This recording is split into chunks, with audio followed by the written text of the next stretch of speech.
Okay, hello, welcome back. I am going to be playing Genshin Impact 3.3 update. So I already paid the 5.3 update, so it's not how it works entirely. Seems Lenny is saying some strange things again. It's really worrying.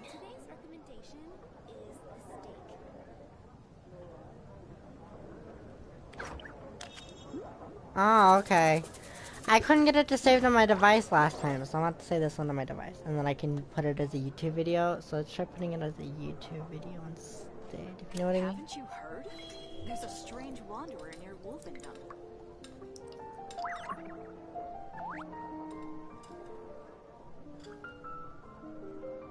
It's been getting quite busy recently.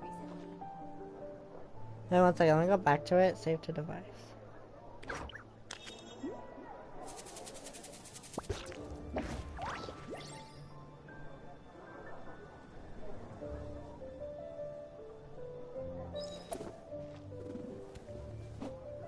Oh, it's saving right now. Okay, it's accidentally saving it. Okay, I figured out how to post this as a YouTube video. Anyways. We're playing Archon Quest, chapter 3.3. I have no idea what this is about. So, yeah. Pretty much, that's the case at the moment, so,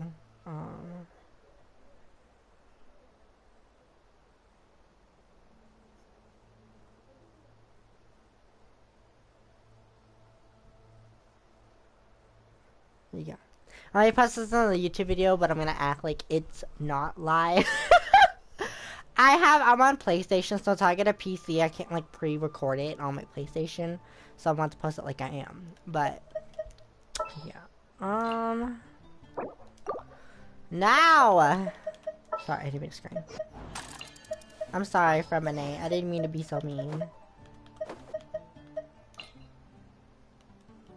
Sure. That's all you have to say. Something's come up? Sure. Sir, you cannot do that. Alright, bear with me that it'll let me record the entire thing. So, to Samara we go. We're going to play. Well, so it's basically the Scholar Guys is my on my Twitch channel. There's a video where I was playing Genshin and it pulled up where I was talking to these scholars. That's that quest, but I accidentally teleported there. So as far as I'm aware, they're talking about some Saratsuna thing. So I have Turn that frown upside down. It's down there. It's like probably right here. No, I'm going the wrong way. There, right here. I think I have to click on the quest. There we go. Oh, I'm not up high enough. Okay, it's right here. Let's go. Okay.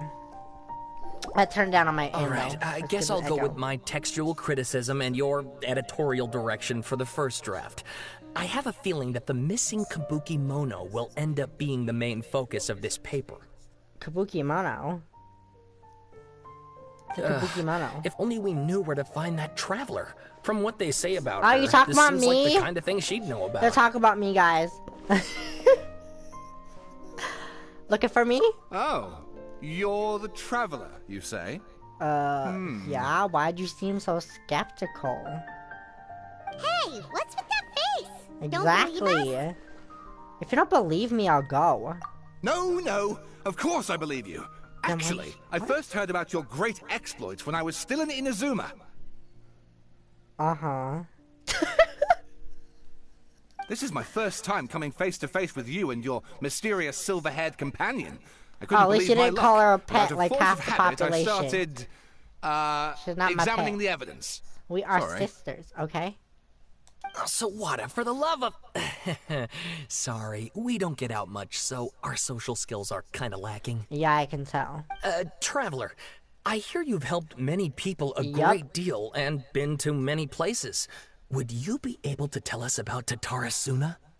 Actually, we don't know much about that place Yeah, either. exactly. I was gonna say, I don't know much about that We only place. came over here because we heard you talking about it and wanted to learn more. I see. I'm sorry, I can't help this time. But why do they think I'm all-knowing? I'm not a god. My teacher chose this area of research as a personal challenge. He said it's difficult to get into because even Inazumans don't know much about Dottorre Suna's past. But who'd have thought that... Ooh, I bet I know who would know. I bet, A or the Raiden Shogun, or even Yaimiko would know.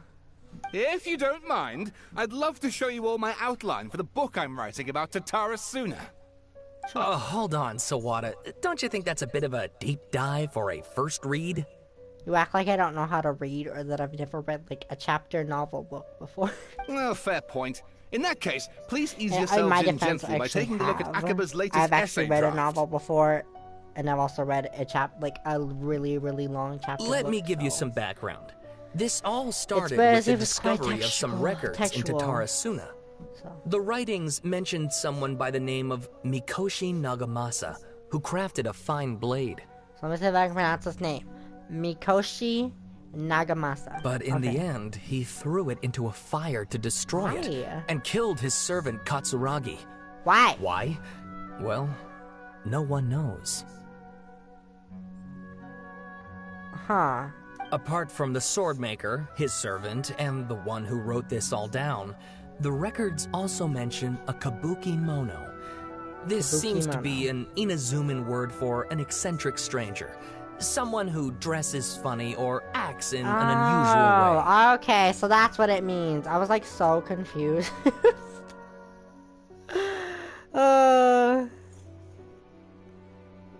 I was like so confused. So like, for example, what they consider, what's his name? Kazuha?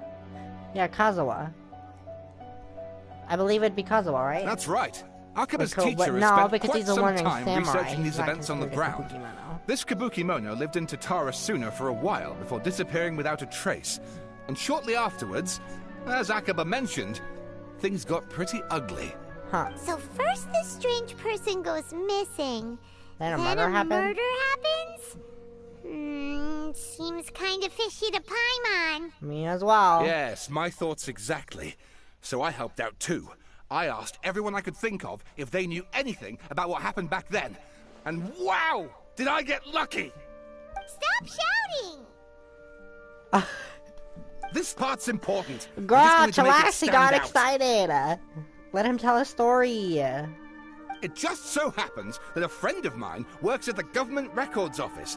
He looked into it for me, and I can now confirm that all the aforementioned individuals did, in fact, live in Inazuma over 400 years ago. That's still too long ago. Even back then, Dottorre Suna was already at the center of Inazuma's smelting industry. The man in charge was a government official named Niwa. Curiously Niwa. enough, it seems like he went missing too. Huh. Could it be? Wait, so there are two missing people in this story now? That's right! What's more, Niwa is a name with a lot of history to it. Have you ever heard of the great swordsmith clans of Inazuma? I mean, yeah, actually, yes, I have. There's the Raiden Shogun who created all the other, no, not Raiden Shogun, Raiden A. Raiden A and Raiden Makoto, but I believe it was more Raiden A that did it. She created all the swordsmith clans are diverged from, like, what do you call them? What do you call them? The ancestors of, like, all the ancestors of these clans that he's talking about are, ones that she personally trained, and she basically showed them each specific type styles, all derived from her Muso Hitotita. Oh my god, I can't say it. I always have problems saying it. The Muso no Hitotachi. There we go. But that's basically what she did. It's all derived from specific battling and samurai styles that she herself made originally. That she showed. I think it was, as he said, 4. I think it's like 4, wasn't it? Was it 4 or was it 5? Or maybe I'm still wrong. Because there's Kaidahara Kazuha, who knows one, who is in one of the clans. I don't remember what the other one is. I think Ayaka's in one too, isn't she? Oh, the swordsmiths? That, Yeah, yep. Like Ishin art and so on? And all those are devised from the Raiden A's Muso Ishin art. Wow, which is yes. which you is, really like I know said, your is directly stuff. connected That makes to her things Muso easier. no So Hitotachi. basically, this Niwa was a distant In other relative words, the of the sword that she pulls Kaidahara out of clan, her the last practitioners the of sword that Ishin she pulls art. out of her breasts. But it's more but I actually figured out when she does that, it's actually her pulling it out of her plane of Euthymia. So Something then seems to have happened in the but her Kaidahara plane of clan, Euthymia is in her leading to their head, so I don't know why downfall. it doesn't come. I don't know the details. Actually, that look but weird. taken in Imagine her light just of pulling everything the else sword going on out around of her that hair. time. It makes you wonder whether it's all connected somehow. But no, I guess I understand why she pulls it out of there. It just looks a little suspicious. The Kaidahara clan? Yeah, Kazuha, remember? He told us last time we did his story quest that he was taught a specific fighting style, or his clan was, by Raiden Shogun. Sawada, you left out the biggest detail of all. There's more. Oh, yes, of course. How could I forget? Brace your minds, ladies and gents, for they are about to be blown. Or maybe you won't believe your ears. I wouldn't blame you, of course, because in all my years as a writer, this is by far the most. Yeah. Get to the point, for Pete's sake. This dude is so impatient. Chillax. According to information acquired by Akaba's teacher, the Kabuki Mono was not a human, but a puppet. Oh, don't tell me. No. A puppet? I bet you it's not, it can't be Raiden Shogun. I highly doubt she just vanished. The Shogun puppet that the Electric Archon made should be ruling Inazuma with her as we speak. It couldn't be her. No, it couldn't be her. That's what I'm saying. A's Shogun puppet. There's no way it's her. So it's gotta be the Wanderer. There's no way it's not the Wanderer. The Kabuki Mono has to be the Balladeer. But what was he doing 400 years ago in Taratsuna? Aha! Judging by the looks on your faces, you do know something after all. I may or may not. Glare at Pam and hope she keeps her mouth shut. Girl, you better shut your mouth. Lyman just meant, how creepy. The way you described it makes it sound like a ghost story. Imagine if it was. I agree. Is she be it insulting does. him right there? But considering that non-human races like in Inazuma are by no means that it's uncommon, horrible. spooky events are to be expected.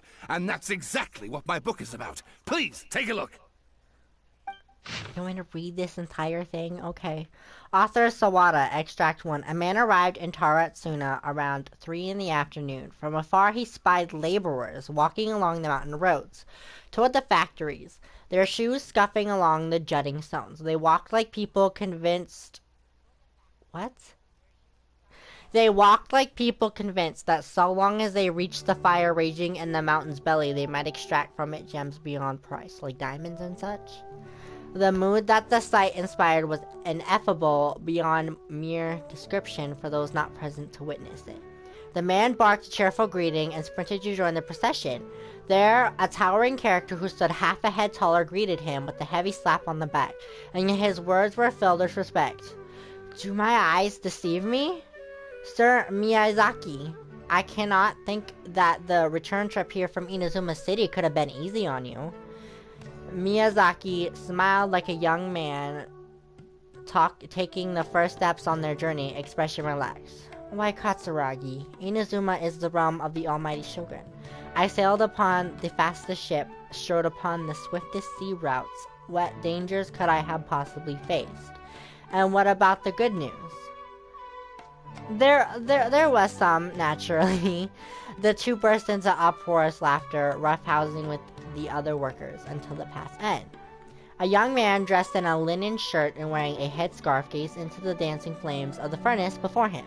Now the flames of a forge are unlike any other, for their intensity affects the resulting integrity of both metal and blade. So too then was the flame watcher an unusual individual. At his fingertips sat a lizard, and on his face he wore a smile. The workshop was so huge, and the furnace was deeper within it. A reasonable person might think that there should be many working along the watcher, yet he stood alone. Only when Katsuragi and Miyazaki strode into the room did the watcher turn. This watcher was Niwa, armory officer and administrator of Taratsuna, born to the Niwa clan, which served as one of the 3 pillars of the Ishin art. Niwa never argued with his siblings and was a worthy successor by all accounts. The post he received as a result of his high standing with those in power served as a statement unto itself. Miyazaki handed a well-bundled text to Niwa as he adjusted his expression and said, "It is as you said, sir. The elders of your clan in the city do not think highly of our plan, yet I still believe it to be worth a try. As such, I have found the proper vendors and procured the materials that you requested." Niwa studied the textbook and nodded. "We should try some of these forging techniques, whether Kaitahara says yay or nay." Katsuragi frowned, and with a sigh he said, "Forging is a precise and difficult undertaking. You know this better than most, sirs. And still, you seek improvement each day with terrifying drive. Should my lord Nagamasa hear this, the sourness in his face shall be hard to miss."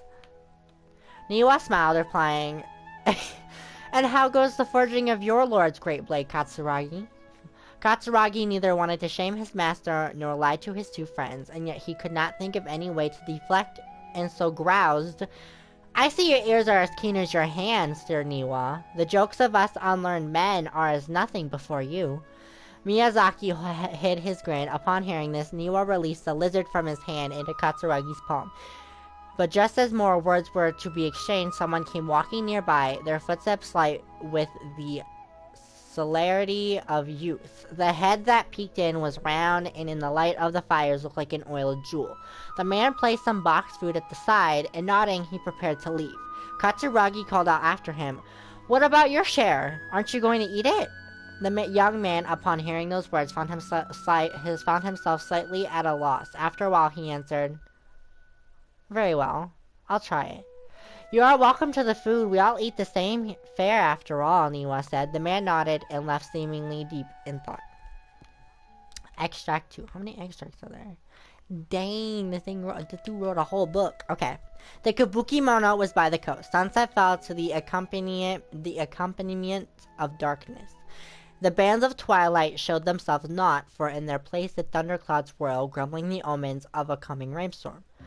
Darkness filled the flesh of the sea, and the dusk blade the clouds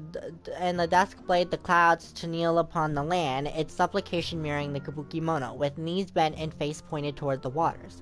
No one passed that way, and no one knew what he was waiting for in silence. Time passed unmeasured and unaccounted, till a black cloud suddenly tore free from the sky and began to circle the Kabuki Mono, bearing down on him like a nightmare. Though he was not aware at first, after his studying gaze was refined by time, he understood. This cloud had marked him from the very start. Outbound, a fishing boat drew near, the lights of its bow flickering in and out of sight beneath falling sheets of rain. A mist unspooled across the area, stealing sight from the fisherman. Repeatedly he exclaimed, "It is but dusk! How are my eyes darkened? Is there anyone that can deliver my boat upon safe tides?" Like a falling sphere, the black cloud reached the bottom of the boat, and was joined in its bereftness of direction. Like a charging beast, they plunged into the shoreline. Scant steps away, the Kabuki Mono stood, idle, slanting his head to study the grand wreck. Not but half an arm was left of the one who had cried out for help, and with a plop, it landed at the Kabuki Mono's feet. He crouched to better study the object, straining against the urge to take a bite out of it. Oh my god, he was gonna eat it? Ew. Ew. Yet he did not, for the dark clouds swirling down had already picked the remnants of the ship clean. The Kabuki Mono stared at it blankly like an awakening dreamer. When he returned to himself, clouds had scattered, as if they had never been there at all. As for the ship, could it have been struck down by a storm? Who was to know? Not the Kabuki Mono. Extract 3. Katsuragi rushed to the doorway and shouted, "My lord! Things go ill at the furnace. I have searched for Sir Niwa, but there is no trace of him. And much time has passed since Sir Miyazaki left to seek aid, but he has yet to send any missive. Look." Mikoshi Nagamasa turned slowly, his face grave as one attending a funeral. He spoke then, his words heavy laden. "I wish not to say such words, Katsuragi, but Sir Miyazaki may never return." Katsuragi peered past Nagamasa's broad, stiff shoulders beyond the windows. The clouds above boiled in waves of black, and as if darkness now was the only weather, it might even morph into an abyssal beast and devour Taratsuna whole. Over 10 people had already perished. That was why Katsuragi recoiled as if struck. Yes, it was coming back to him now, in dribs and drabs. That was why they had set out to seek aid. Miyazaki had been the first to set sail. The clouds had only just begun to form then. Traveling from Taratsuna to Inazuma to ask for support was normally no great feat, and yet there had been no sight of his return. Then a second ship was sent, followed by a third and a fourth, until the Kabuki Mono himself had departed upon the tides. Under foul skies and ominous fortunes, it had been Katsuragi who had brought him back and treated him as his own, and it pained him greatly to see the lad go. Yet the situation in Taratsuna was severe. Even should they sacrifice more lives, it would have been worth it to gain assistance from Inazuma City. Niwa was gone, and none could find him. Afterward, Nagamasa led a search party into the mountains and the area around the furnace, all to no avail. Folk began to wonder if Niwa might have encountered an accident, but worry soon turned to suspicion, and they wondered if he had fled, unwilling to bear the sin of having caused these incidents. The people grew ever more suspicious, and Nagamasa himself strained against his discontent and fury. His face had grown to resemble the rumbling clouds above. Suddenly a figure flashed by. Their presence did not go unnoticed by Nagamasa. He drew his blade and cut. Though he only necked the silken veil, the intruder wore. For a moment they swayed, and then like a marionette pulled by strings, they moved behind Nagamasa, laughing darkly. Are you seeking someone, my lord? Niwa, perhaps? Nagamasa bellowed in fury.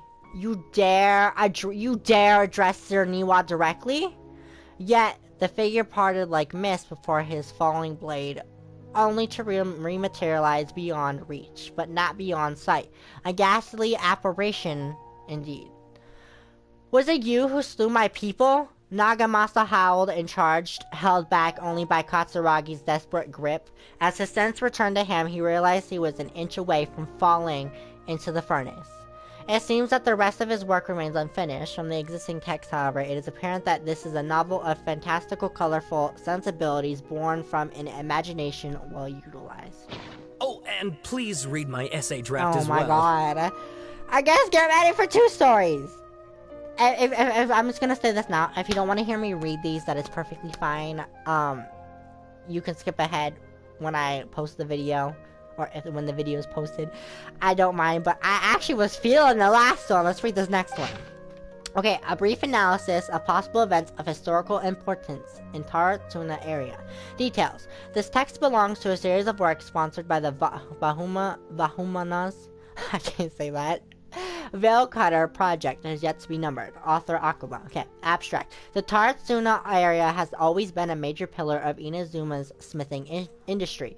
2 incidents have occurred here, and the details beyond the first are vague at best. I believe, however, that there might be a hidden history behind the events that transpired. Hence, this paper will attempt to analyze what may have unfolded from the available data. Glossary. Taratsuna area, Raiden Gokuden, Makoshi Nagamasa, and Kabuki Mono. Okay, introduction. This paper continues and expands the work of my mentor, Mr. Rumi, in his report on the happily hidden tales of Taratsuna, and is intended to further this avenue of research. According to the data, the blade forging techniques of Inazuma were originally handed. Yeah, right here. So this is exactly what I was saying. This is exactly what I was saying in the beginning, because it was said to this by Kaidahara Kazuha when we were doing a story quest. Okay, here we go. According to the data, the blade forging techniques of Inazuma were originally handed down from the Electro Archon, also known as the Raiden Shogun, or Raiden A. Using the arts they inherited from their Archon, the people of Inazuma devoted themselves to the process of forging. However, strange rumors that do not quite fit the sealy nature of metalwork yet linger about Taratsuna, which was a central pillar of the forging industry. There, the Makoshi Niwa clans,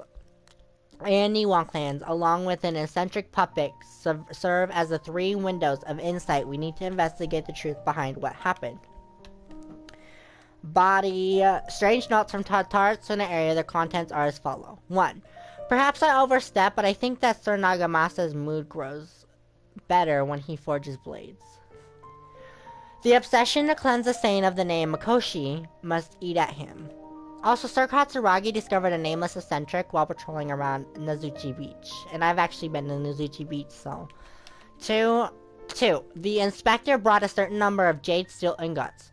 Sir Katsuragi discussed matters of smithing deep into the night with the vice armory officer. 3. We at last made a single nagamaki. We call it the Dottorre Nagamasa. The inspector was in high spirits, and he and the vice armory officer. Nozomu was so taken by the beauty of the Dottorre Nagamasa that he drew a picture of it, and he performed a sword dance with that wandering eccentric. 4. And we could not find the eccentric. The inspector flew into a rage and slashed Katsuragi. The great blade cut deep into the flesh, cast his own nagamaki into the furnace's flame. Nozomu could not abide by that order and drew the completely melted weapon out of the furnace. He was horribly burned. 5. Nozomu died that night. I dare say that while Sir Katsuragi may have committed malfeasance, it was out of the goodness of his heart. 6. Kinjiro hid the nagamaki in Nozomu's drawing in the arsenal. Nagamasa is harsh, but also knows right from wrong. But even so, he is not amenable to reason. His name indicates one obsessed with purity, so I and some households of Tatarsuna have not been blinded by the matter of Nagamasa's mother, Chiyo, and we trust him. I also remain unwilling to forget the joy of creating the Dottorre Nagamasa with him, and that joy of watching that nameless eccentric perform the sword dance with Katsuragi. 7. Before we withdrew, we should have divided the arsenal key into 3 parts. One for the inspector, one for the armory officer, and one to be left in Taratsuna itself to prevent theft. But we were in too much of a hurry, and neither the inspector nor the armory officer could be found, so I was so bold as to hide the 3 pieces within treasure chests in Taratsuna. The 7 notes mentioned prior have been scattered across the Taratsuna area. Among the 7 notes, 6 seem to be of good physical integrity, though they all look quite old. While the last one looks more recent, I believe that the first 6 notes and the last are different time periods, though the gulf in years between them needs to be verified. The contents of the first 6 should also be related to each other, as the incidents mentioned are quite consistent with one another. Rumi once mentioned in the happily hidden tales of Tatarsuna, hereafter known as Hidden Tales, that in the past, researchers from Sumeru had investigated the cultural histories of Tatarsuna and Inazuma, though the place has fallen into some degree of disrepair since the Hidden Tales were written. Things have improved since the time when I wrote my original article. Regardless, what used to be an area of major industry remains a place most inhospitable, and residents of Tatarsuna may be found living and dwelling by the waters. The residents, when questioned, told the researchers of the Taratsuna's golden age centuries ago, when it was administered by Armory Officer Niwa, Vice Armory Officer Miyazaki, and Inspector Mikoshi Nagamasa. Yet the elders among the locals with deeper ties to the region also seemed to stress the fact that there were strange rumors surrounding their homeland's past. A great many of these rumors revolved around the yokai, like Yaimiko, who are so very characteristic of Inazuma's folk histories. A very small number, however, mentioned the word puppet. It should be known that puppets are neither traditional nor common yokai in Inazuma. This fact drew the attention of the researchers to delve further, and eventually the following pieces of information came to light. 1. A puppet did once appear in Tatarsuna. Its visage was elegant, its apparel impeccable, and the way it dressed hid all the joint lines on its body. If no one were to mention that it was indeed a puppet, it would be hard to tell at all. Additionally, this puppet seemed to process special joint lines that would fade with time, potentially even disappearing altogether, which would perhaps eventually make the puppet seem entirely human. 2. The name of the puppet was known to almost none. Some folk claimed to have spotted it appearing around Tatarsuna, which others mentioned encountering it in the central regions of the area. Some even claimed that it would frequent the beach. Tales spread of it standing beside the sea and gazing around the waters toward Inazuma City. What What it was that the puppet was gazing at remains a mystery. As mentioned earlier, the 6 notes all document a certain nameless eccentric. The eccentric, which can also be read as Kabuki Mono, is usually used in Inazuma to refer to a figure who dresses or behaves in a peculiar manner. It is understandable that therefore why this character would have left such an impression. Should the people of Totaratsuna indeed have had a puppet in their midst incurring mass panic? A good possibility considering the coexistence between yokai and humans and Inazuma at large. Then the puppet would have very likely become a local resident. What is less well known is if the Kabuki Mono was just another title for this puppet, perhaps because it was uniquely dressed to distract attention from its more special characteristics, a workable theory, but one that still lacks enough evidence to support it. So it can be retained as an analytical lens of sorts. A list of individuals related to Taratsuna has been compiled here based on historical documents from Inazuma. Starting from the administrators, the records are as follow. Number 1. Armory Officer Niwa. The full name, Niwa... See if I can pronounce his last name.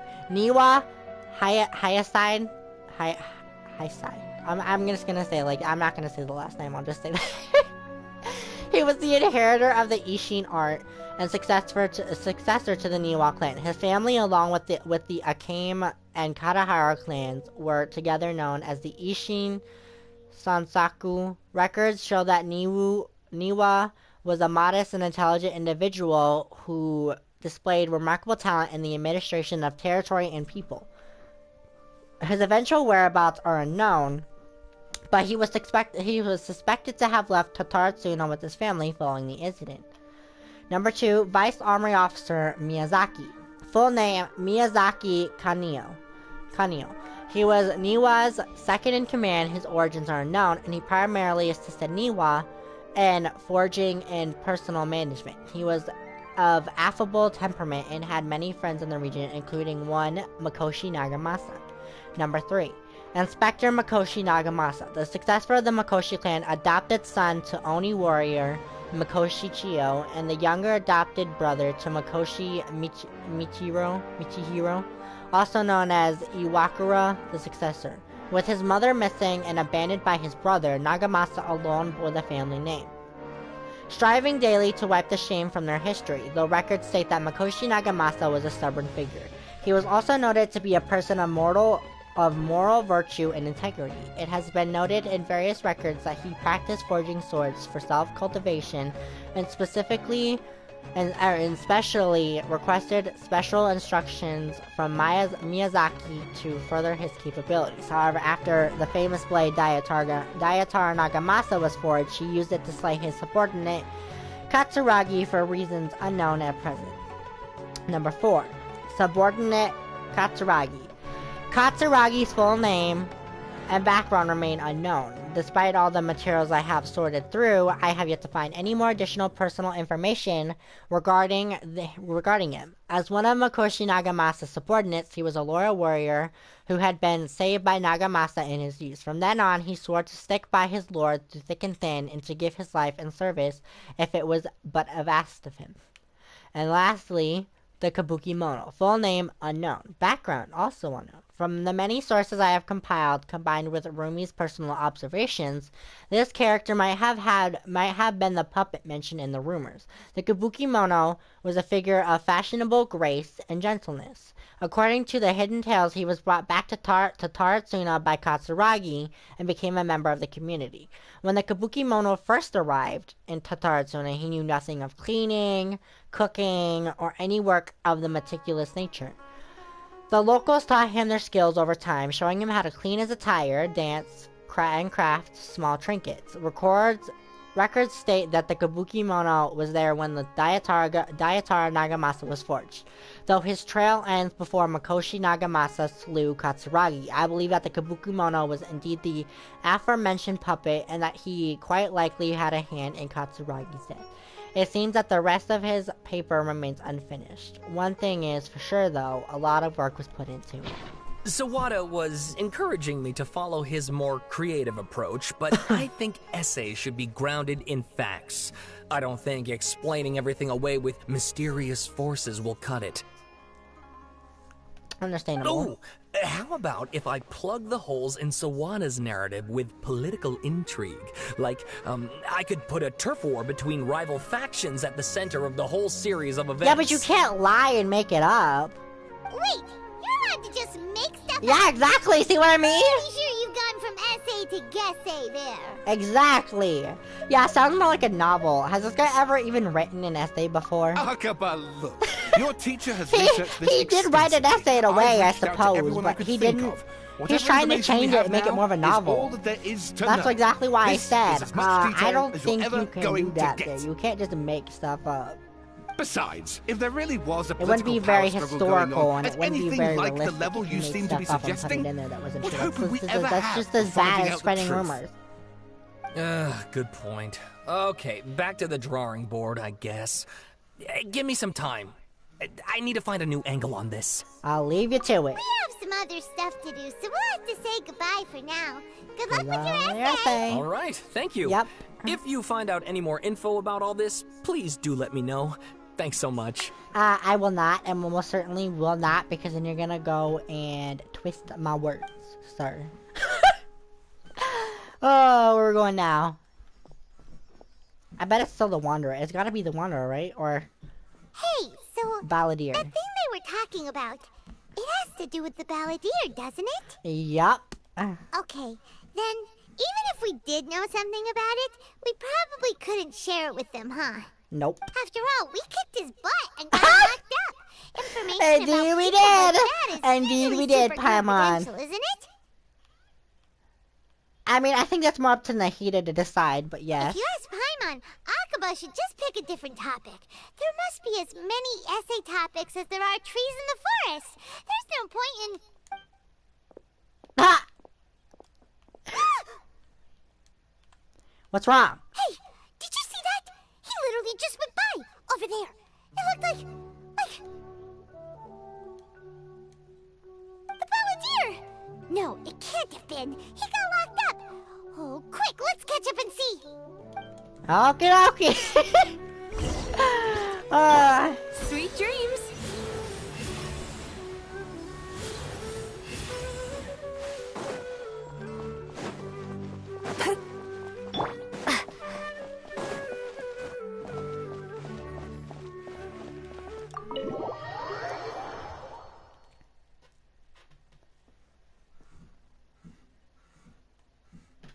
It is loading. Paimon, why would you act like we're seeing things if we literally saw him continuously walk? You know what I mean? Come on. Time to man. relax. Hey, it's Nahida!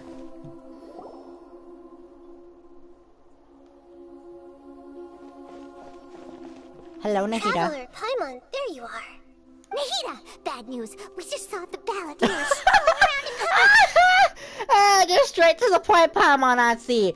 She's just like, look at the look she's giving Paimon. She's like, okay, I guess we're just jumping right into it, huh? You didn't let me say anything first? How dare you?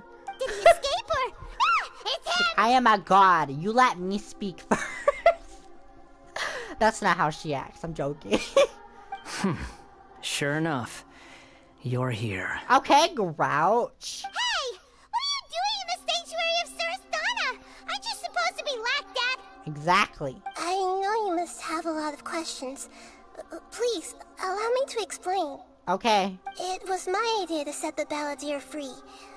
We made a deal, and he's gonna do some investigation in Irminsul for me. Are you sure that's a good idea? A deal? Huh. You sure you trust this guy? What did you expect? Why do you think Sumeru would keep me around otherwise? Or maybe killing me is all you can think about. Okay, whoa. Okay. I may not like you, but I ain't no murderer, so excuse you. But if that's the case, why haven't you done it already? I just said I'm not a murderer. Don't flatter yourself. Like him. It was... Nahida said there's still some mysteries in you to figure out.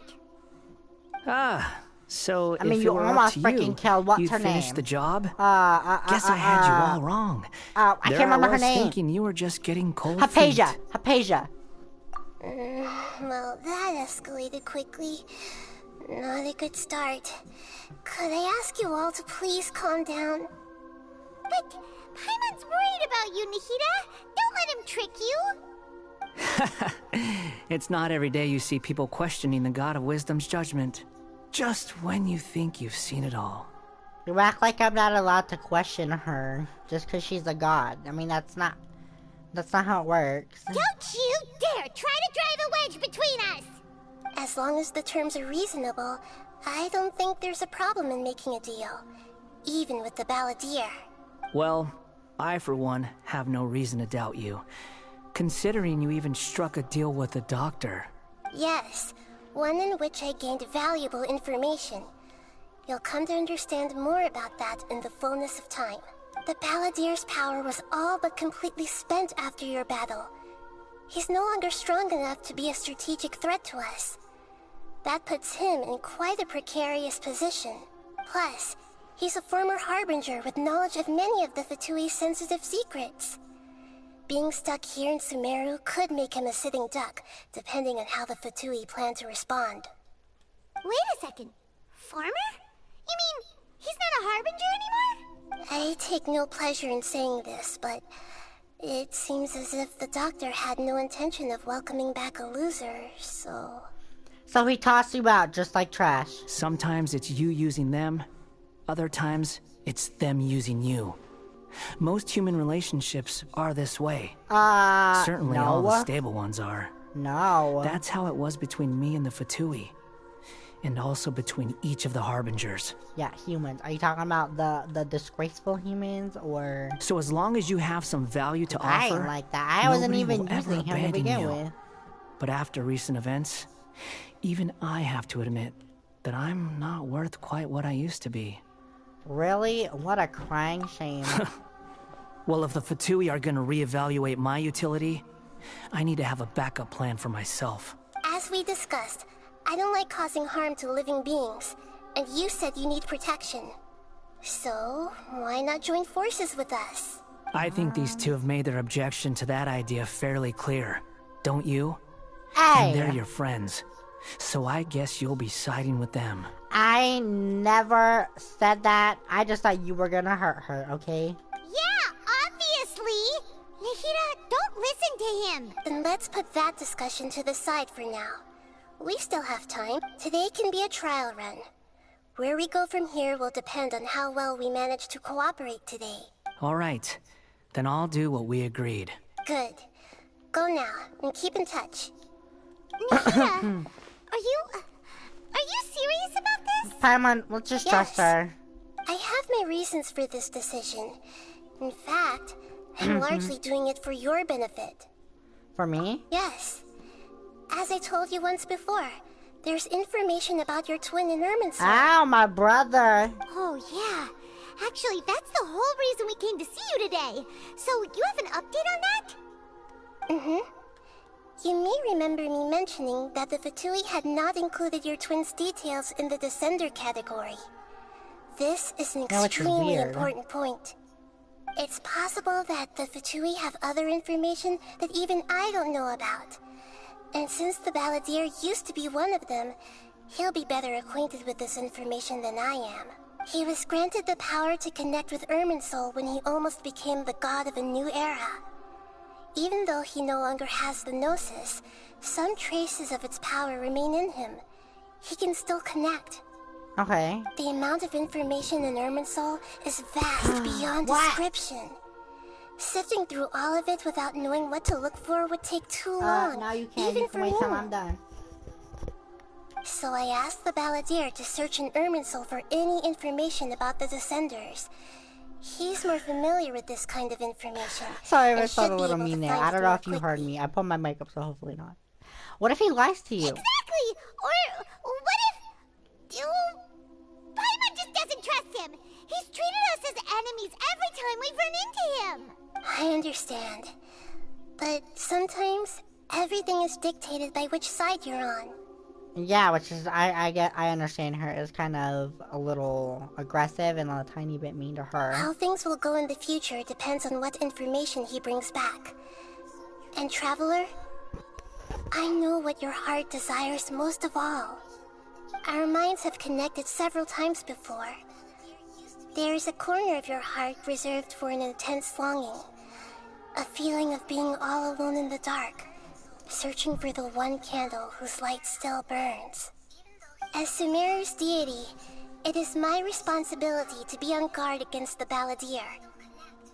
But as someone who counts you as a friend, I want to do something for you. If this deal with the Balladeer can give you the answers you've been longing to find, then it's worth it.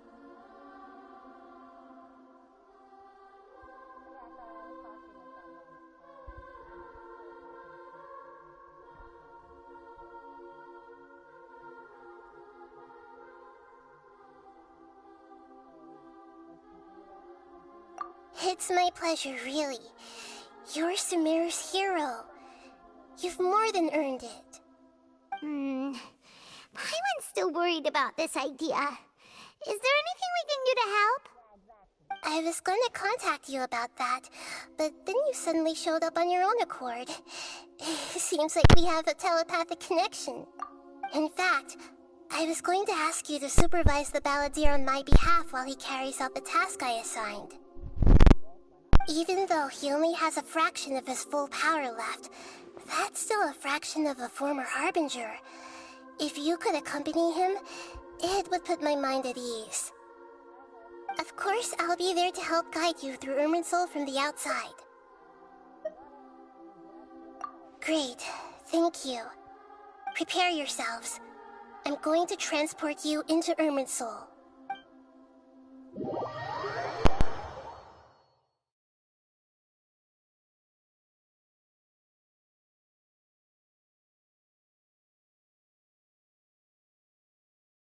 Wow, it looks pretty different here compared to last time. The colors are gentler. Guess that must be because Sumeru's at peace now.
Okie dokie, I am back. Give me 1 second though.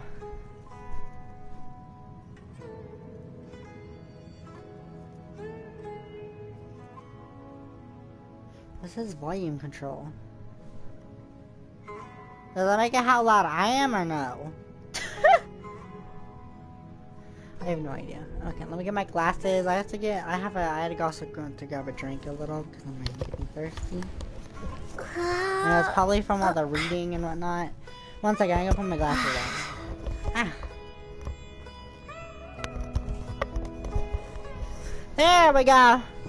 There we go! Aha, I am totally ready to get into it again. Okay. Also, I had to take a little get up break. Unfortunately. Did it shut my stream off though? Hopefully not.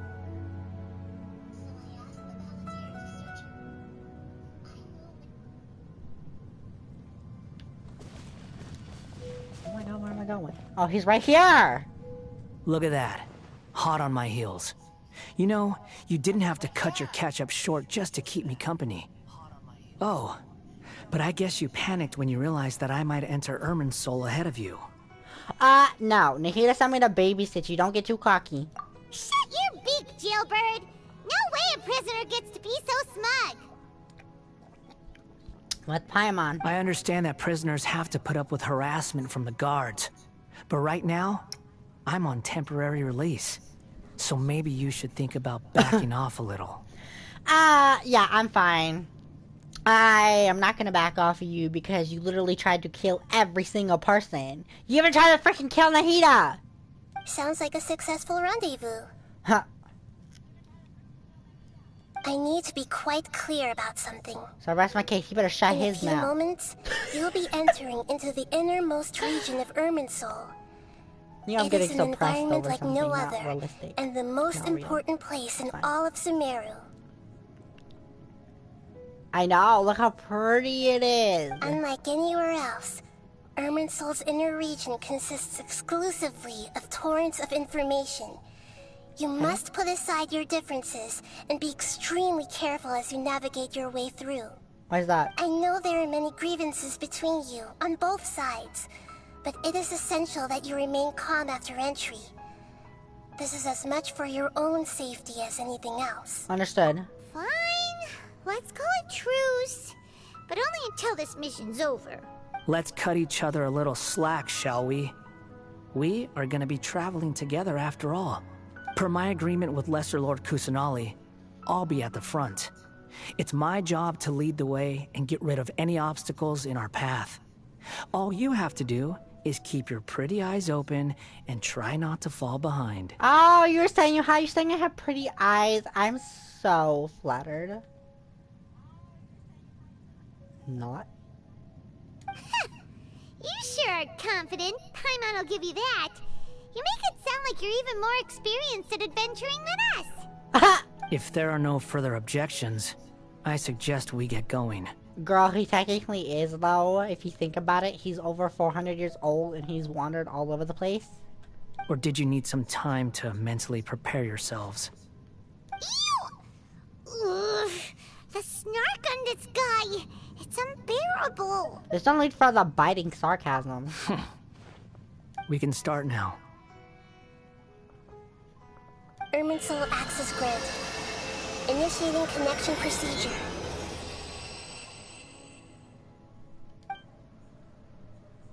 Is this a small sapling? Oh, darn it! Come on, let's catch up with him.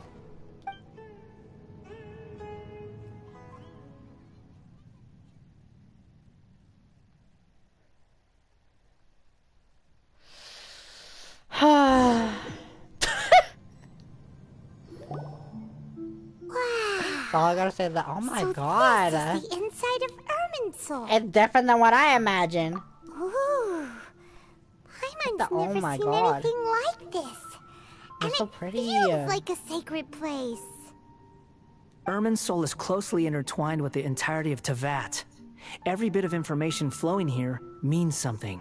Pick your jaws up off the floor. It's time to go. He is so mean to us.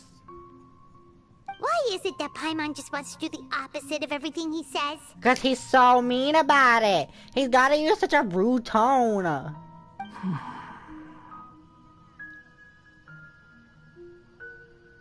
Lesser Lord Kusanali, we will now proceed to the heart of I Irminsul. really don't want to go with him. I do not like him Can you still one bit. At sense least where not the right heart of now. Irminsul is? Yes. Permission to begin searching for information there? Permission granted. Go ahead. Let's go. Stay close. Don't go running off. Guess I'm gonna do exactly so, that. say we did go running off in here. What would happen? What are you smirking at? I was just imagining the look on your travel companion's face if you went and got lost. Anything's possible in here. You can't rule anything out. So if you want to stay safe, your best option is to stick close to me. Okay. I'm coming. You gotta walk so dang fast. Star. Look at us, we're so pretty. Where? The fragments have dissipated in the space. Those are all packets of information from inside Hear me? Irminsul. Look at me, I'm so Be pretty. careful not to touch them. And my main character, I'm so pretty.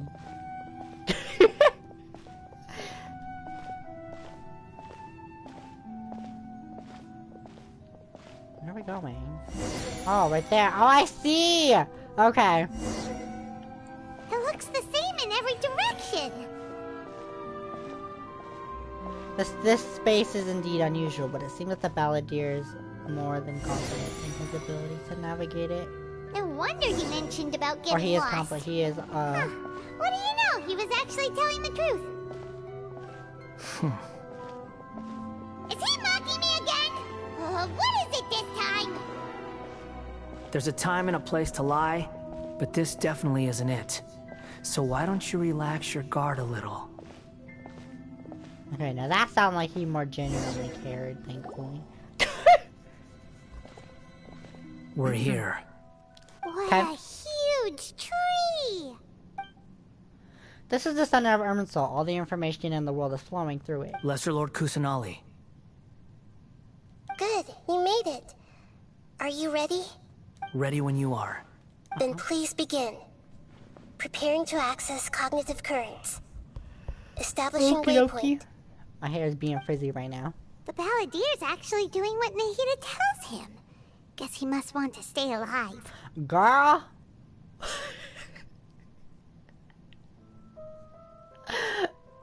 She acts like anyone wants to die. Like, okay. He may got those mommy issues, okay, but I highly doubt he's in a predicament where he wants to die. He's not starving to death. No one's picking on him at the moment. Besides you, Paimon. Me, I'm just being quiet. I'm just quietly judging him. Meanwhile, you're actively judging him, which is a complete difference. Because it's better to quietly judge someone rather than just be like, oh my god, I don't like you. As if I would, though I'd read my defense as if I wasn't saying that to begin with. But I swear, one thing, I just want to smack her. Girl, we may be sister figures, but you need to, chillax. He hasn't put up any resistance, and he seems good at working on the front line. Maybe he had a similar role in the Fatui. First, Akaba and Sawada's stories, now this. What a strange individual. The rest is up to you. If you You could discover tell he anything looks at like, all, make sure to share it with us. The eyes, the hair. Will do. Huh. For once, we're the ones with nothing to do. Traveler, Paimon, would you like to talk? Nahida? Is this a telepathic conversation? Yes. I've also invited Paimon to join. Ooh, yay. Huh? What the? We can talk to each other. This is so funny looking. I'm guessing that you don't want us to serve the Balladeer. That's part of it. Plus, we're all friends. There's nothing wrong with us talking like this once in a while. True. Paimon's never tried this before. This is great. Oh, I have. So, Paimon's been wanting to ask you something. Don't you think the Balladier's a bit of a walking contradiction? He's always talking back, but he seems to listen to what you say. Yes, and he seems to excel at doing odd jobs for others. As I've told you before, there are still some mysteries for him to resolve. Things that are clear as day to me, but that he has yet to understand. Perhaps today will be the day that he finds some answers. Hopefully. Is it about his past, the betrayals, and the other events in Inazuma? Well done. Smart and attentive as always. Actually, I caught a glimpse of a few things when I ran into Hypatia at Party's DI. You relate what you saw in the Balladier's mind while in Party's DI. So, you made contact with that part of his mind. Well, it's true. Betrayal turned the Balladeer into the person he is today. By who? Paimon thought nothing could get under that guy's skin. Turns out, he can get hurt and angry just like anyone else. Yeah. Everyone has a history, Paimon. Even if you're a puppet created by the Electro Archon. Yeah, but she didn't abandon him. She even stated that she just wished not to assert control over him. Speaking of puppets, we ran into two people at the Academia today talking about an essay. Turns out their topic was about the Dottorre incident. Nahida, do you know anything about that? If you mean the mysterious events, the Kabuki Mono and so on, yes. I know about all of that. Yeah, but how? Like how? How does she know that? If you know what I mean. You know what I mean, right?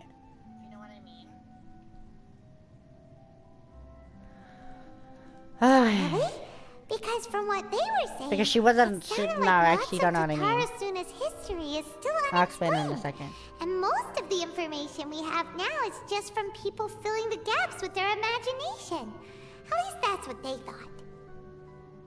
Yeah, you mean like him trying to make an essay into the dumbest thing possible?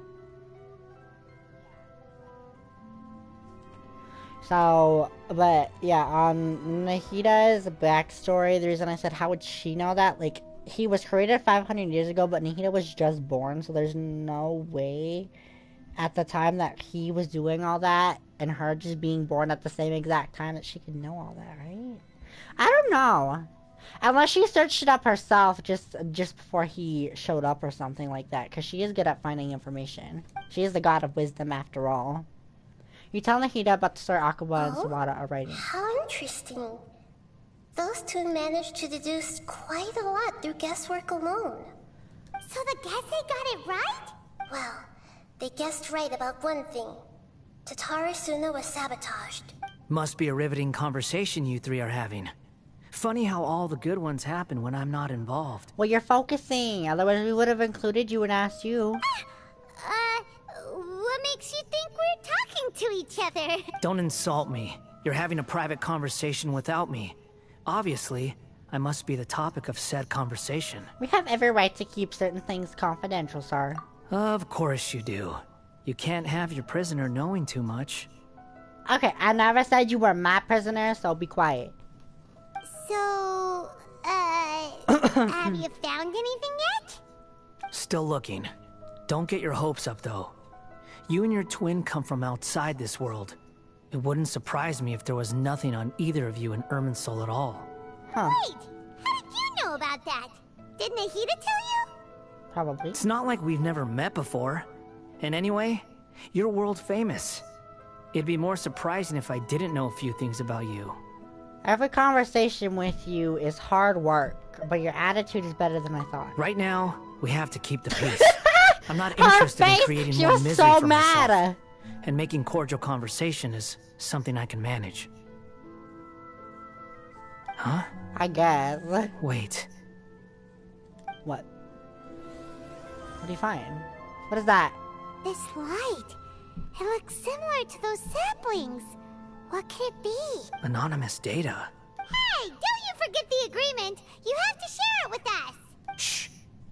Just wait. Yeah? Mr. Niwa, are you certain this is Oh! worth the risk? Oh, We are no, talking heck about yeah! Dottorre Let's Suna's go. furnace, after all. It may not pay to act rashly. It's actually telling us the event. Oh my god. There's no one else who can Telling us enter what the happened, furnace. in a way. It has to be me. Is that so? Well, since you insist. It's It's basically about your past. That name. Niwa was the man in charge of Dottorre Suna, plus he belongs to the lineage of the Ishin art. Whoa! Oh, it's sucking us in. Okay.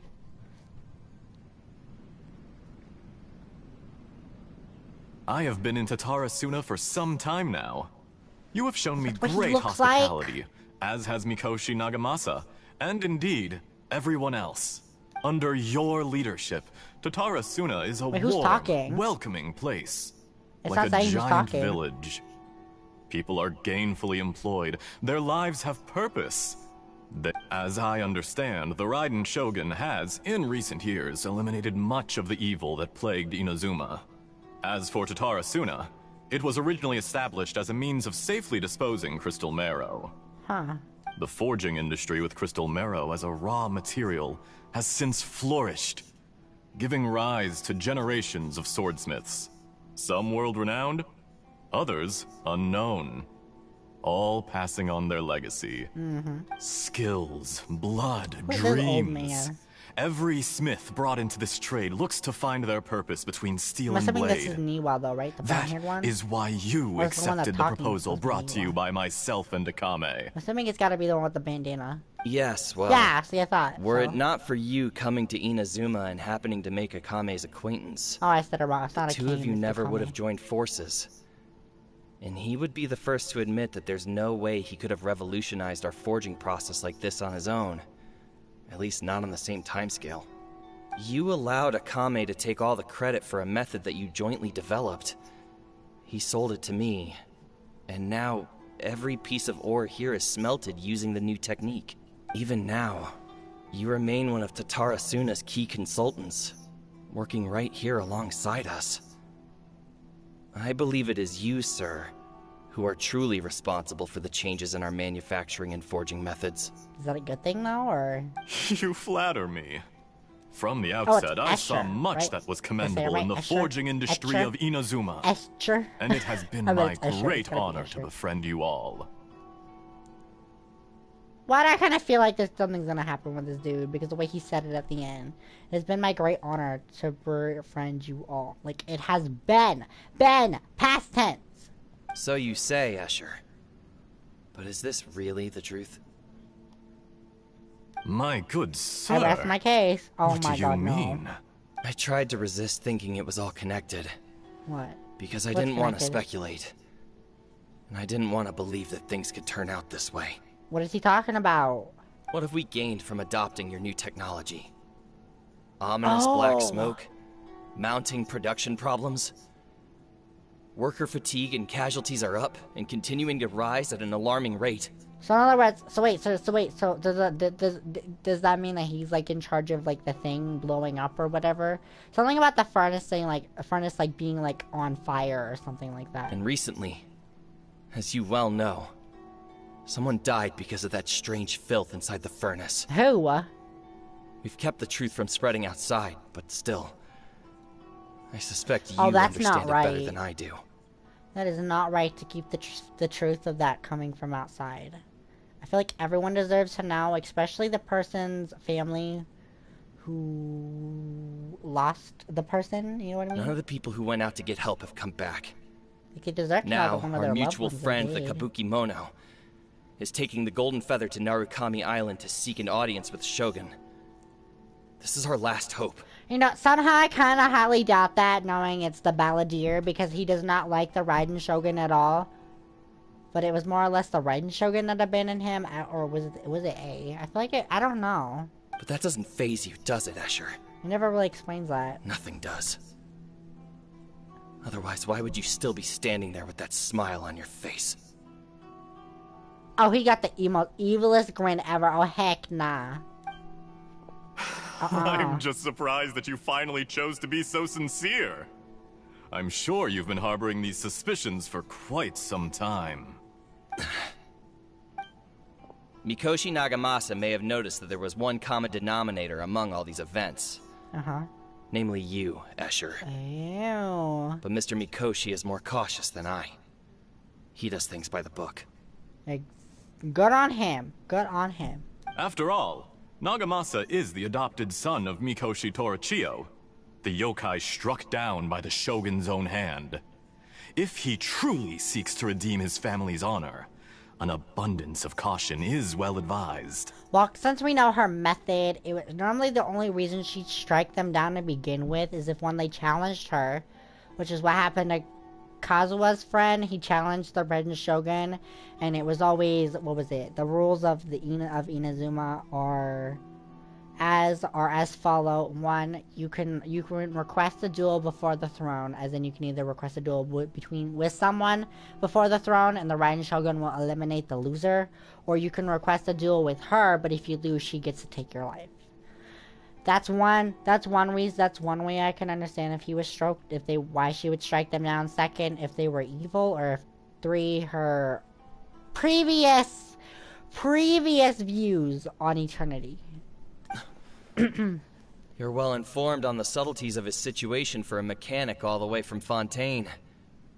Are you sure you're not a little overqualified? Wait, he's from Fontaine?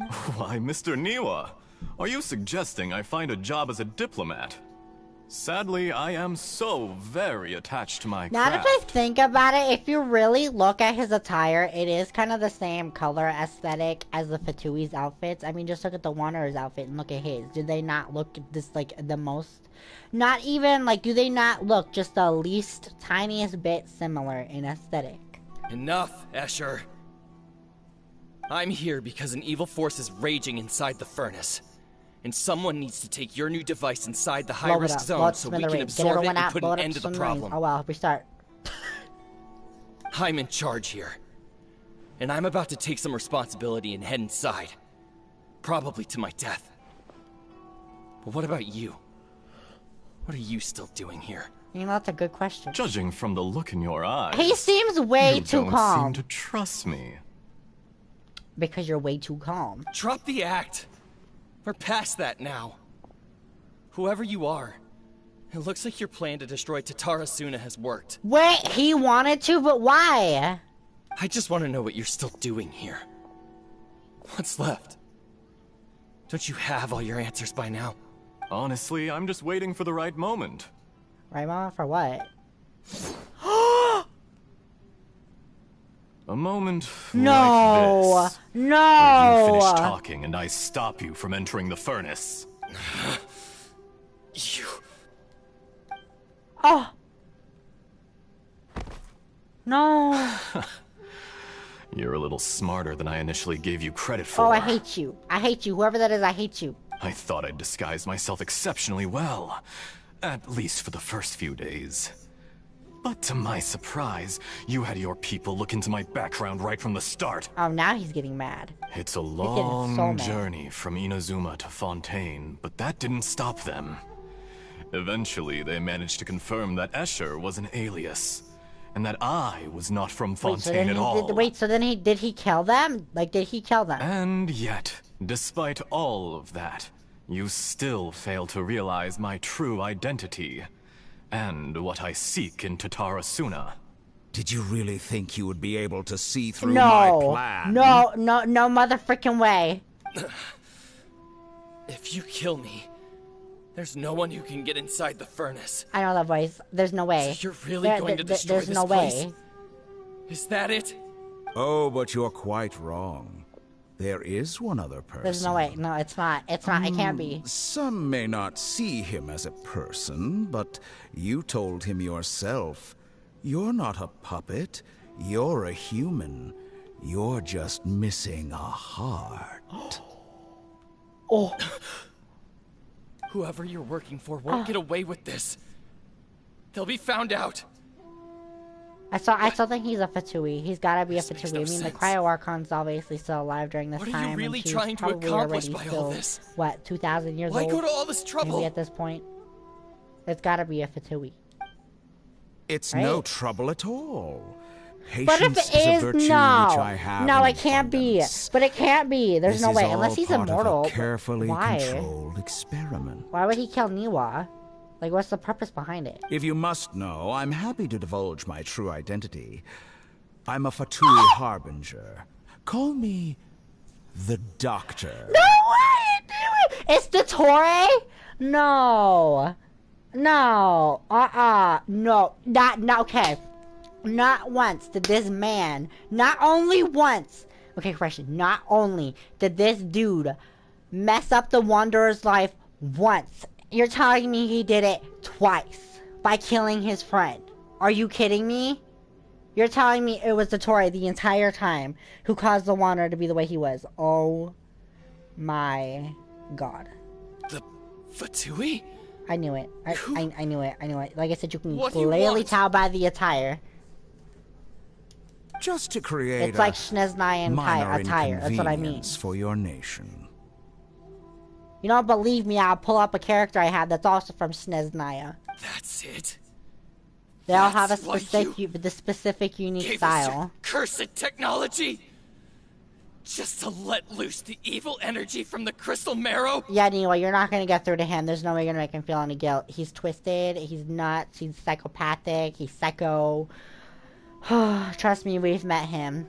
We tried to Look kill how Nahida even the once. Correctly, he righteous tried to soul lock is her filled with consciousness away venom once. when faced To with where its she was like stuck demise. in a suspended type state. Kind of like a never-ending sleep, but where she's not actually dead. Kind of like a coma. My device functions precisely as you say. It is the only chance you have of preventing a catastrophe and keeping the truth from the outside world. However, I did not make it with you in mind. Wow.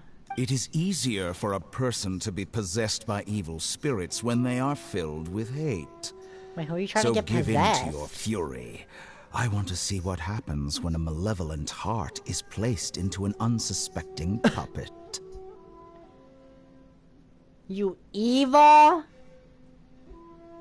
I'm not gonna say it. I'm not Make gonna no say mistake. it. I'm not gonna say even it. without you, that pure, innocent puppet would only end up being used by someone else. But he wasn't instead. using him. What other reason would a human have for befriending one who is not of our kind? Oh my god, can I slap this dude? I really want to slap this dude.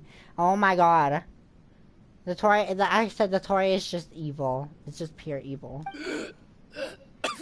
Supposedly the Sarita's clan is the most noblest and purest, but then why do they all act evil?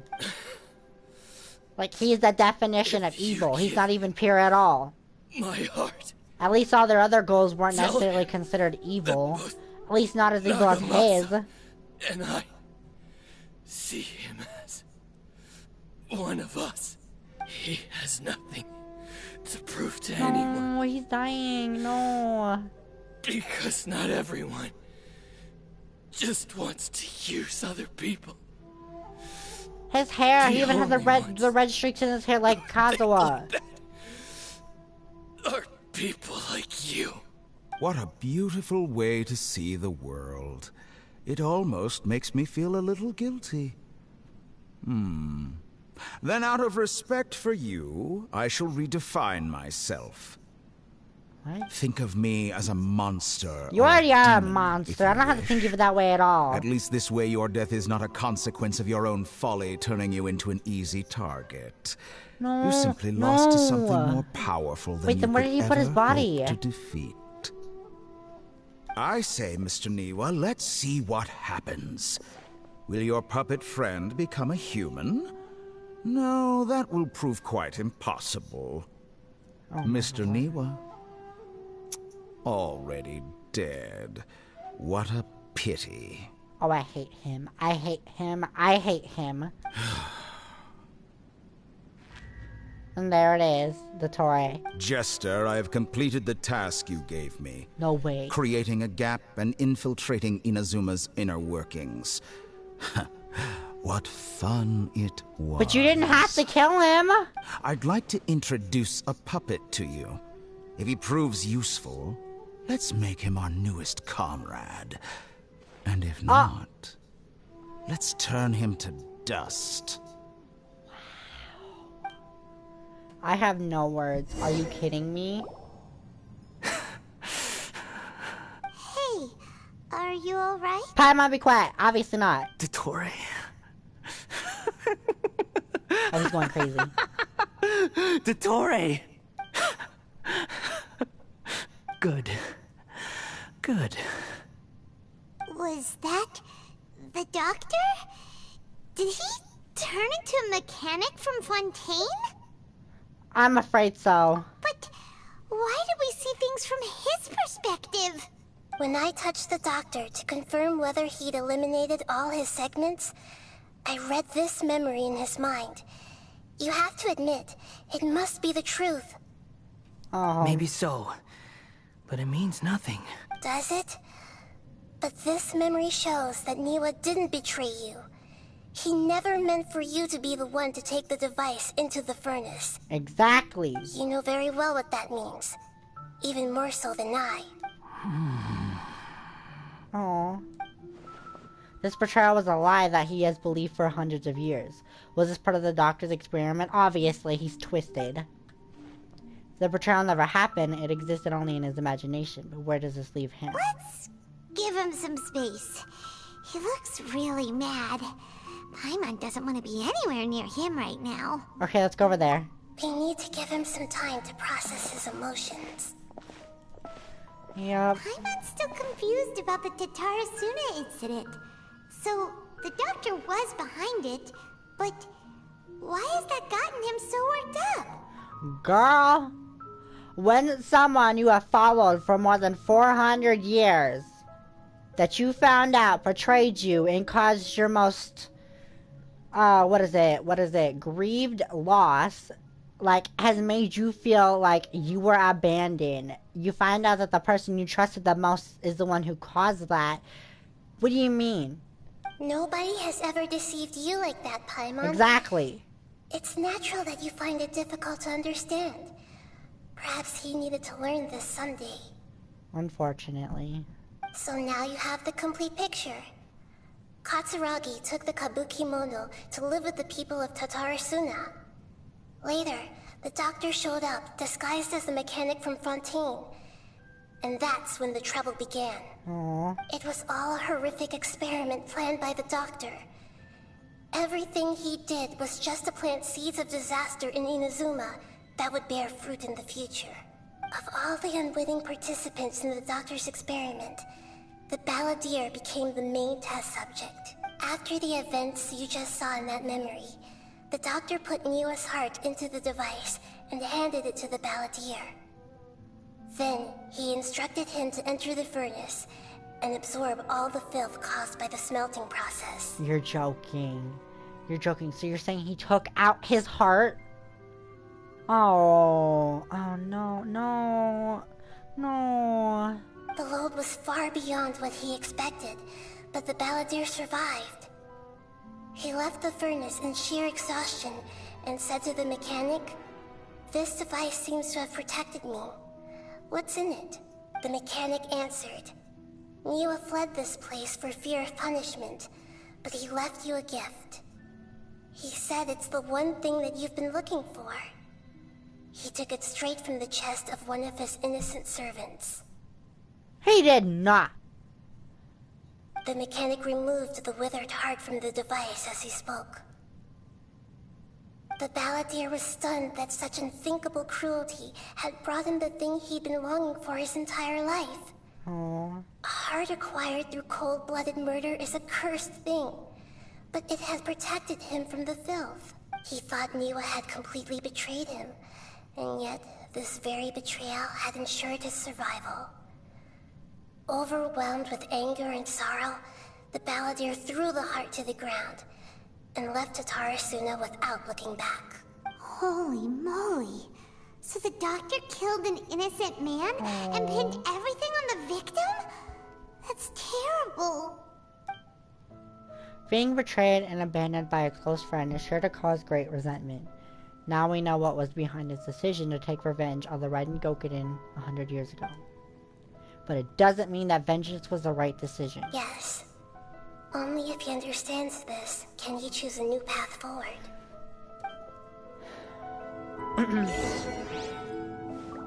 Dottorre, you brazen-faced...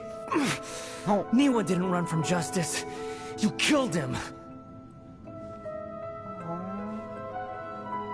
But also, yeah, you go! Trash talk him all you want. I agree with you. A while later. Shall we see how he's doing? I guess. Hey, you alright?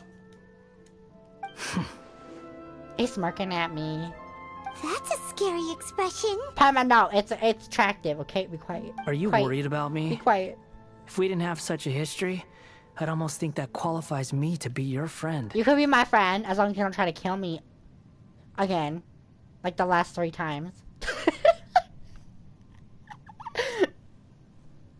We just want to make sure this doesn't affect the plan. I feel so bad. Why are we pressuring him so much right now? It won't. I'll keep my end of the deal. I feel so bad. Hey, we kind of do gotta are you know. investigating the stuff we want to know about? That's why we're here. He said it so But unfortunately, aggressively. there's no It looks information like about the Descenders. that's why in we're Irminsul. here. You dumb little fairy.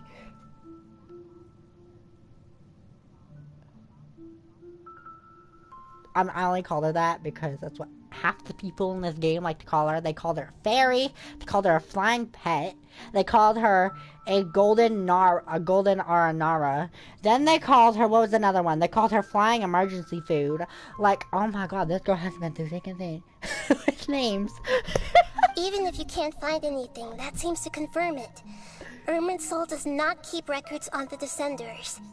Anyone who comes from beyond this world is not counted as part of Tevat. Oh. Oh, does that mean we have to leave empty-handed? Huh. Not expected, but still. Thank you. Don't thank me just yet. You look really upset. Well, since Irminsul was a dead end, I guess I can share some other info that might interest you. Sure. Huh? About... The reason why there are records about your brother in Irminsul. It might have something to do with Conria. Probably. Apparently, Conria was his first destination when he arrived in this world. Wait, really? Plus, he only came to this world because the heavens responded to the summoning. The heavens responded? So it was the heavenly principles, right? The jester told me this himself. You can take his word on this. He was a royal mage in Conria. And lived with your brother for a time. The jester, another Fatui Harbinger? I don't know the details. It's up to you whether you want to believe me. All I can say is, I wouldn't lie to you about this. Did you get all that, Lesser Lord Kusanali? Yes. Astonishing news. Does this info count towards my mission? It wasn't from Irminsul, but was it valuable? Very valuable. Good. In that case, I'll take some time for myself now. Huh? What have you done? Lesser Lord Kusanali was right. My power's all but completely spent. Even if I use all of the divine power left in me, I can't sustain this shield for very long. Well, why are you doing it anyways? I shared a secret with you, and now you owe me. Okay. So in return, I'd like you to answer a question for me. What do you want to know? Give me your hand. Why? Okay, I'll give you my hand. Can you hear my voice inside your head? I mean, since you're not talking to me, obviously. Are you trying to brainwash me? No, I can't do anything like that anymore. At most, all I can do is exchange a few words with you. Okay. So tell me, in this world, is it possible to change the past? What?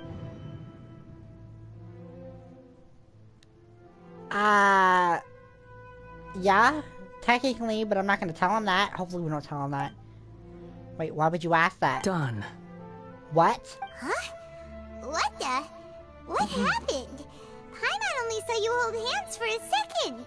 Nothing. I was just thanking her for helping me. Wait, that look. Did he see me hesitate? But that was because I know... But that was because I know about Greater Lord Ruka Devata. Yeah. She erased her consciousness and no one remembers her but me. Uh-oh. I think... So long. No! I suggest you get yourselves out of here quickly. Why? Where are you going? Hey, wait up! Didn't you say not to go running off? Balladeer, stop! Paimon, we have to stop him! Fast reaction time. But I don't think we'll be seeing each other again. No! From this day forth, the names Balladeer and Kabuki Mono will cease to exist. What? Those who died in Tatarasuna because of me deserve another chance at life. Hey, Balladeer! Don't do anything stupid! You know, I never did like insects. Hordes of the puny things swarming together can be a real nuisance. And I enjoy nothing more than to stamp them out like the pests they are. But if a colony of harmless ants isn't threatening anyone, I guess they deserve to be left alone. Luckily, everything can be set right. What? It's time to solve this once and for all. Balladeer! Balladeer! Uh-oh, he disappeared. Come on, we gotta find him somehow. Yeah, but how are we supposed to find him? He went in the tree.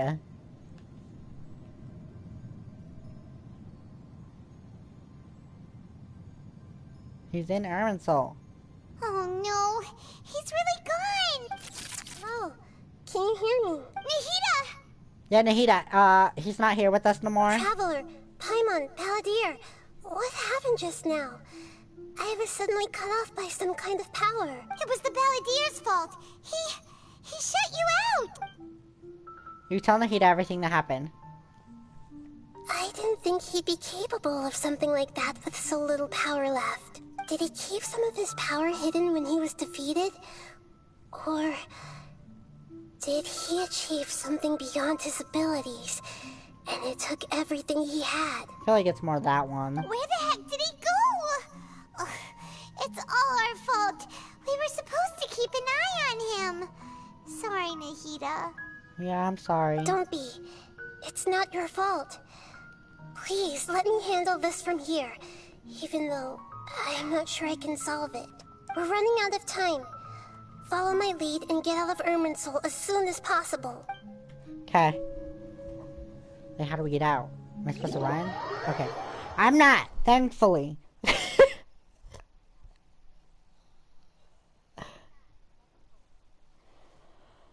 Hi, hi. The Balladeer is just, yeah, pretty much. I wish I had actual water. I only have them when you wanna. I mean, I guess I can drink this. Not that I really want to. It's gonna keep me awake.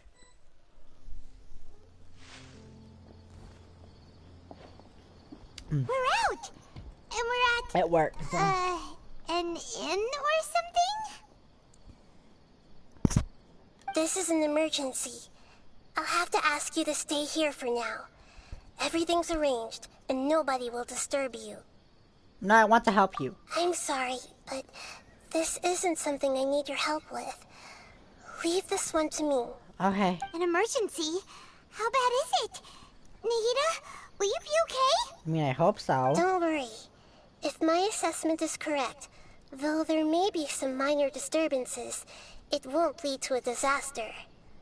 Please rest and recover your strength here until I say it's safe. Her voice is gone. Paimon can't shake the feeling that something really big has happened. What do you think the Balladeer meant? And why did he suddenly grab onto you before? Paimon doesn't remember Greater Lord Vigadavada, and the Balladeer's question was a strange one. It's hard to explain in full, and the truth might be very distressing for Paimon. I'll skip the part about Greater Lord Vigadavada for now, and focus on the Balladeer. You tell Paimon what the Balladeer asked you and what he might have been planning. He wants to change the past? But surely that's impossible! It's not easy, that's for sure. Right! You can't just rewrite history! All that stuff happened already in real life! It's like, imagine Paimon drank all the water in this inn. Even if no one was there to see it, Paimon would sure as heck remember drinking it!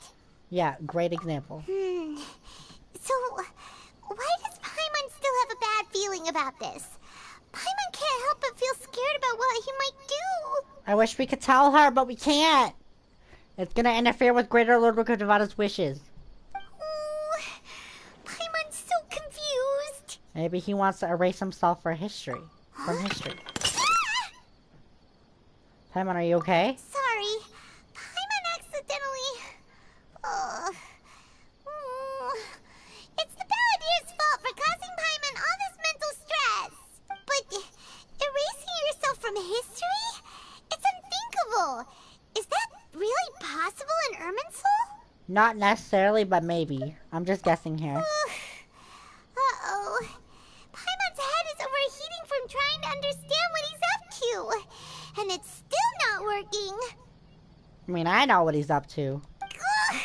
Paimon's had it with that little brat. He's nothing but trouble ever since we met him. I mean, he does got those mommy issues, and he is quite the troublemaker, so understandable, but But wait, listen. You know what? You know what they say? The bad boys are always most attractive. There's no way he'll actually succeed, right? Otherwise, won't everyone who's connected to him be affected too? I feel like it depends. But then again, I feel like it depends on like if he ever interacted with anyone, then sure those conversations would be lost, or if he made a great impact, then yes. But since we already know about him and he normally keeps to himself, I highly doubt that somehow. And see that the Balladeer does erase himself from Emerald Soul, many people in Inazuma will be affected. I can't imagine what that situation would look like. Worst case scenario will affect everyone with a connection to the Rengokunin.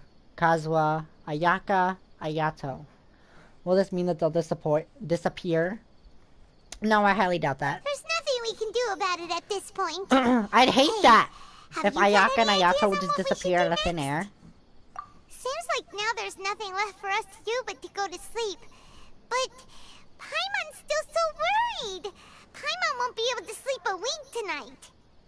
Me neither. So, how about we list all our favorite foods to take our mind off things?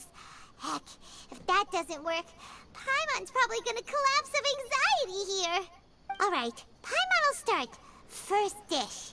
Munstack grilled fish. Oh, and chicken mushroom skewers. Girl, you're gonna make Tea-break yourself pancakes, hungry with it, cream naming stew, a bunch of food. sauteed matsutake, and Dragon chili chicken, almond tofu, satisfying salad. Also Adeptus Temptation, golden shrimp balls, triple layered consomme, lotus seed and bird egg soup, and What?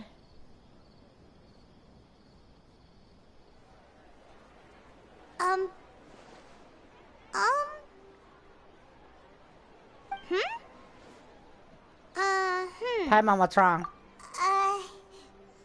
What was Paimon supposed to be doing just now? Paimon was, talking? Huh. Paimon suddenly can't remember what she was talking about. What was it No. No way. You were getting so worried about the situation with the Balladeer. The Balladeer? Is that a food too?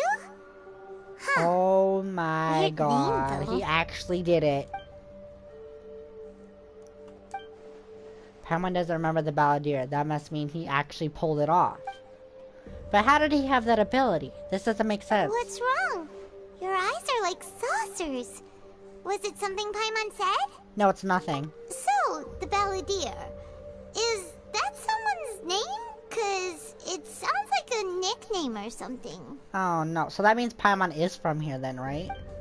Unless she's just pretending. She can't be pretending though. There's no way. If this is really happening, I need to know what else has changed. Paimon, come with me. Okay, sure. Where are we going? I want to go back to Inazuma. Huh? Fine by Paimon, but is everything okay? You're acting like this is an emergency. Now's not the time to explain. Let's get over there first. I suppose. I mean, we're gonna have to.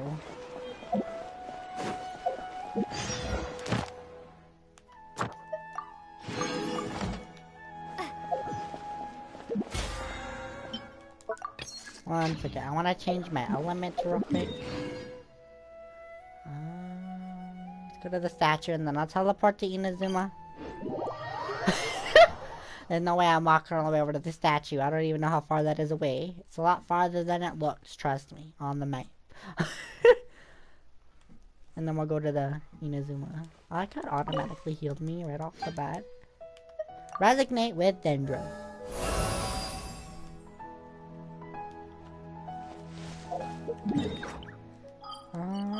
Inazuma, and I'm assuming we go here. Teleport to me. We are going back to Inazuma. Can you imagine how long it would take us to get to Inazuma from Sumeru? Can you imagine how long that would be? Like, that'd be such a long walk. Trust me. Sweet dreams!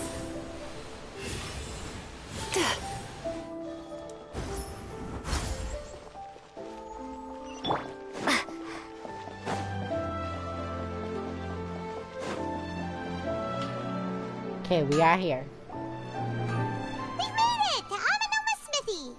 Ah, it's been a while. Pardon me, I'd like to ask a question, if I may. Of course. Go ahead. About the Raiden Gokuden, can you tell me that story one more time? Oh.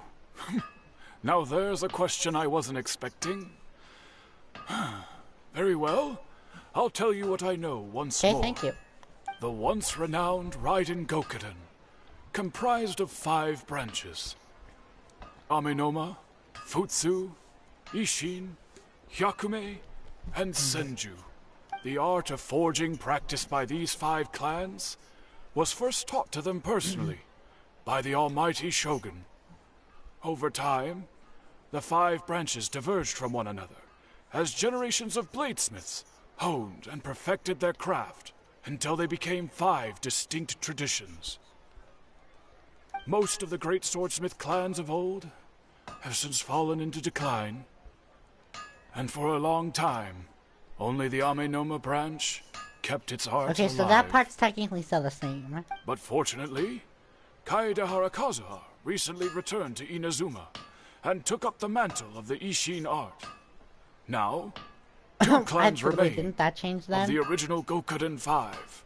If my memory serves me right, you yourself were present when he forged the Ishin blade. Oh yeah! The red thing I have, I'll show you the blade in my inventory. I actually have that blade in my inventory. He gave it to me. Oh yeah, we were. He gave it to us at the end, I Paimon believe. remembers that now. They learned a bit about the decline of the Raiden Gokuden then too.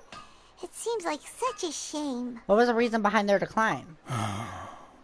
That, my friends, is a tragic tale indeed. In fact, this was not made known to me for most of my life. All these years, I knew of those great clans' demise, but never the cause. Only recently, when the question was on my mind, did I ask Kaedehara Kazuha about this. He told me that, as we are both heirs to a branch of the Raiden Gokuden, it was right that I should know the truth. There is no harm in telling you, but I must warn you. It is a dark and sorrowful tale. The Raiden Gokuden were the targets of a murderous rampage by a vengeful bladesmith. Vengeful bladesmith? Vengeful? Why? Yeah, why? 400 years ago, so I'm told, there was a catastrophic malfunction in Tatarasuna's furnace. One brave swordsmith heard the commotion and chose not to flee, but he rushed to the scene, hoping to prevent a disaster. Tatarasuna was home to a state-of-the-art forging and smelting operation in that day, and overseeing it was the armory officer. His surname was Niwa, though he had family ties to the Kaedehara clan. Okay. Knowing that they had just one chance to save countless lives, Mr. Niwa and the swordsmith leaped together into the furnace. The furnace quickly stabilized, but neither of them made it out. Okay, so that part changed. Not the dying part, because he still died in the end, Niwa. But obviously, he survived and wasn't killed by Dottorre. The smith's death, So though since the heroic, Wanderer wasn't there, dealt a since devastating blow the, to his family's since the, fortunes. His orphan son Balladeer was wasn't left to fend there, for himself, he didn't and grew become up what? deeply resentful at the world. In his heart, the whole of Inazuma was culpable in his tragedy. He hated the almighty Shogun for her apparent indifference towards his father's death, and he hated everyone who had done nothing to try and save him. Powerless and destitute, the only legacy he had to pass on to his children was his hatred. Generation after generation bore this grudge, living in utter misery. Forgive me for laughing. That's not what I'm laughing at. I just realized what he said. And he hates the almighty Shogun. Who in all of Inazuma does not hate her for doing one thing? I mean, I don't hate her personally, but Kazuha used to hate her, but now he doesn't. He forgave her. Not sure where, I don't really remember why on that front, why he forgave her, but besides, it wasn't even A who they hate. It's literally the Shogun that they hate, not A, because they're like 2 totally different people. Alas, Even if the Shogun's basically only a, the story basically a could have replica of ended Ace there. Past Self, they're still two different but people. 100 years ago, the then head of this family And they both act reached the differently end of as his of now, wits. too. He could bear their fate no Even longer, then. and yet he could do nothing to change it. Finally, he made a drastic decision to take revenge on the Raiden Gokuden. In doing so, he sought to vent his pent up anger and shake the very foundations of Inazuma's forging industry. In his fury, he murdered indiscriminately, killing even bladesmiths from the Hyakume clan, which he belonged to. His goal was absolute, the devastation of all of the Raiden Gokuden. But when he came to the Kaedehara and Kamisato clans, his killing spree came to an abrupt end. He failed to catch them unawares. They fought back fiercely, and they did not spare his life. That is why the Kaedehara clan and their Ishin art survived that day. I suppose they were the lucky ones, under the dire circumstances. The legend of the Raiden Gokuden has changed. Somehow, someone else attacked the swordsmith. It looks like the Balladeer did something in Irminsul, but it seems Niwa still Was died. there anything else you wanted to ask? Have you seen Kazuha recently? Kazuha? Why, yes. Just yesterday, in fact. We spoke for a while over some tea. He seemed well. Phew, so he still exists, and he's the same Kazuha I know. Things don't seem as bad as I feared last night. That's all, thank you very much. My pleasure. Don't tell Paimon. There are other places you want to visit too, right? She read my mind. Your expression says it all. You can't hide anything from Paimon. That's not true. That's debatable, Paimon. Traveler, Paimon will be right behind you. No offense, you're kind of slow in some aspects. Oh, we get to go see Ayaka! Ayaka! Let's go see Ayaka! Let's go! We haven't seen her in ages. We haven't seen her in ages. Not at all. Girl, where are you? No, don't tell me we're not gonna see her. We're here!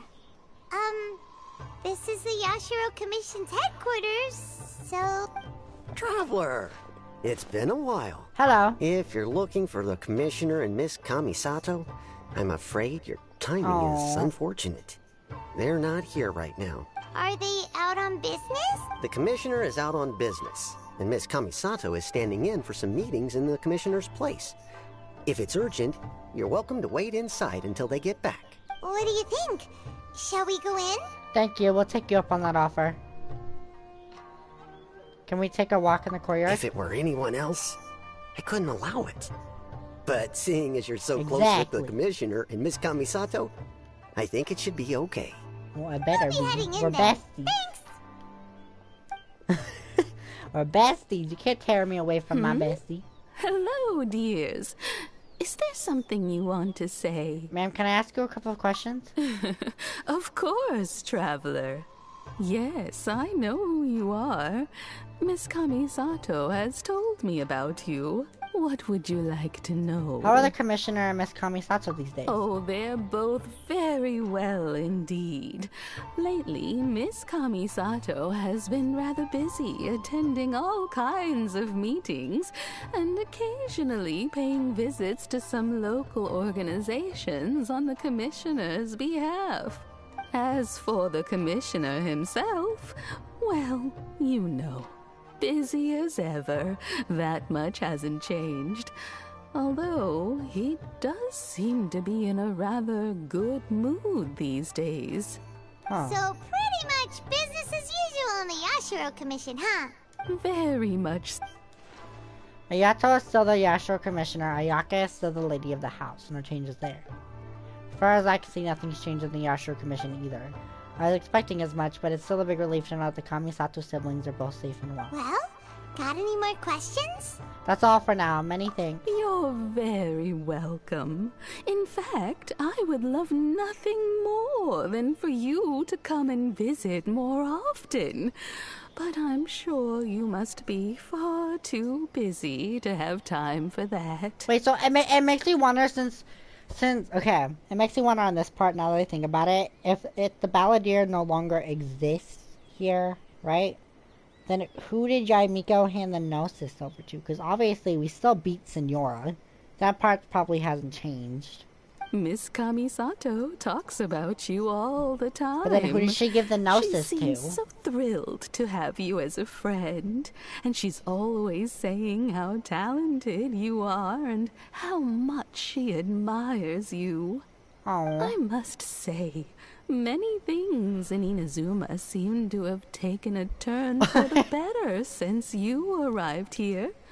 So you're not just Miss Kamisato's knight in shining armor, you know. You're a hero to us all.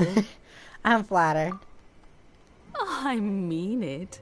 Whenever the commissioner dines at home, Toma always joins him.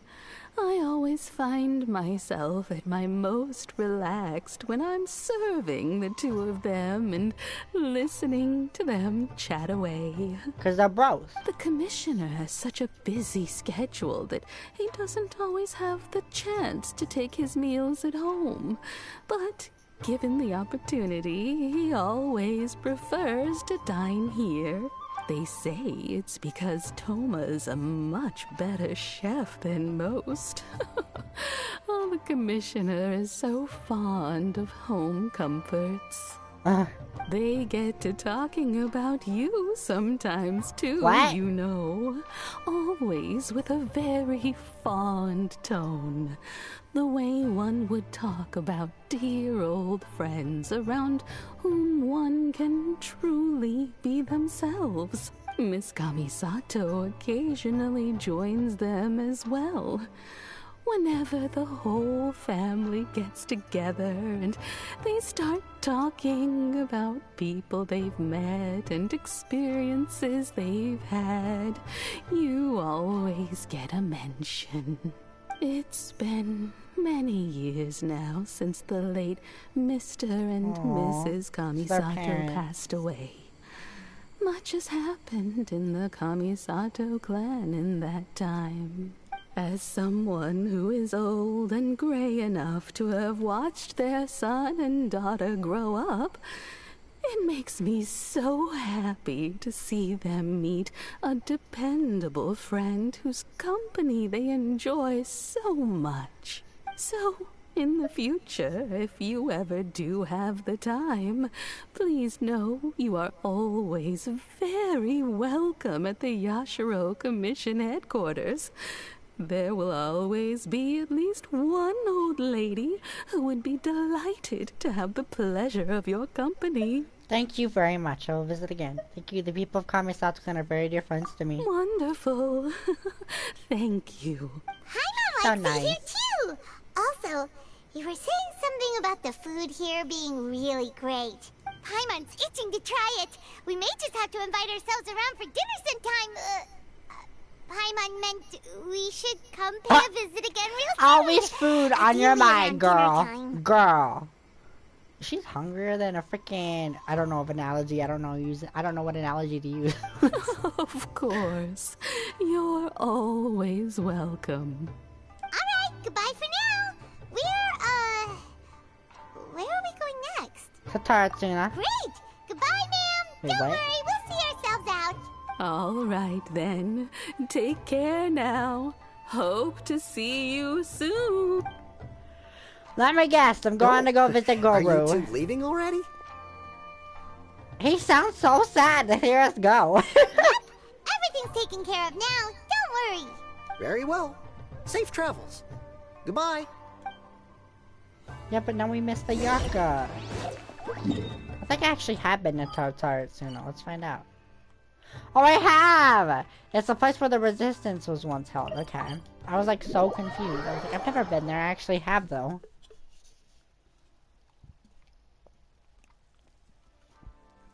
Only difference is, I bet you where this story happened is the place I cannot get into yet. That I've been trying to get into ages, but I don't know how to because it requires me going, I'm assuming, through a quest. I bet you where they're talking about all that smithing stuff has got to have happened in there. Because you see all those buildings up there? And look, this is what I mean. Like, there's a force field keeping me from getting in. But I don't know how to unlock that. And I'm probably gonna try to search up how to unlock this quest so I can do it. Because I really want to see what's up there. Like, you see that glowing purple thing right there? You see it. It's right there, right? The thing up there. I can't get to it. But I'm assuming when they said the bladesmithing, I bet that's exactly where this is. Is exactly where that story happened. But it doesn't really explain why it's in the air. You know what I mean? Because you would think it'd just be on lower levels. Unless it's like one of those hiking trail things. Time to relax.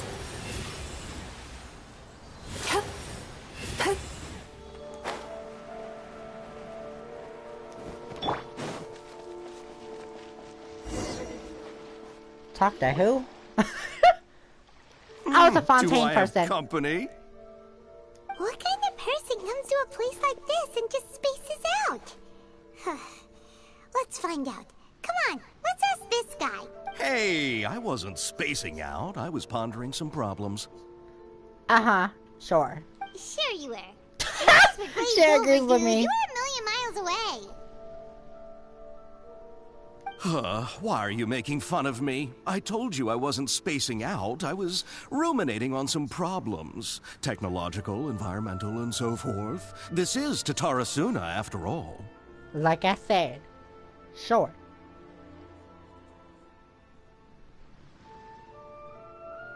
Oh, he said Tatarasuna. Looks like we came to the right person. Oh, is there something you want to know about Tatarasuna? How should I address you? My name's Xavier. Xavier, that's different. It looks like Xavier, but okay. Do you know much about Tatarasuna? Certainly do. I've researched the furnace here in some depth. Where is it? If there's anything you want to know, just ask away. Well, how well do you understand the history of this area? Like the back of my hand. Make no mistake, I have been here a good many times before. Not only that, but I've met people in Inazuma whose families used to live in Tatarasuna years ago. They said it's all true, the history here. Go on, I'm listening.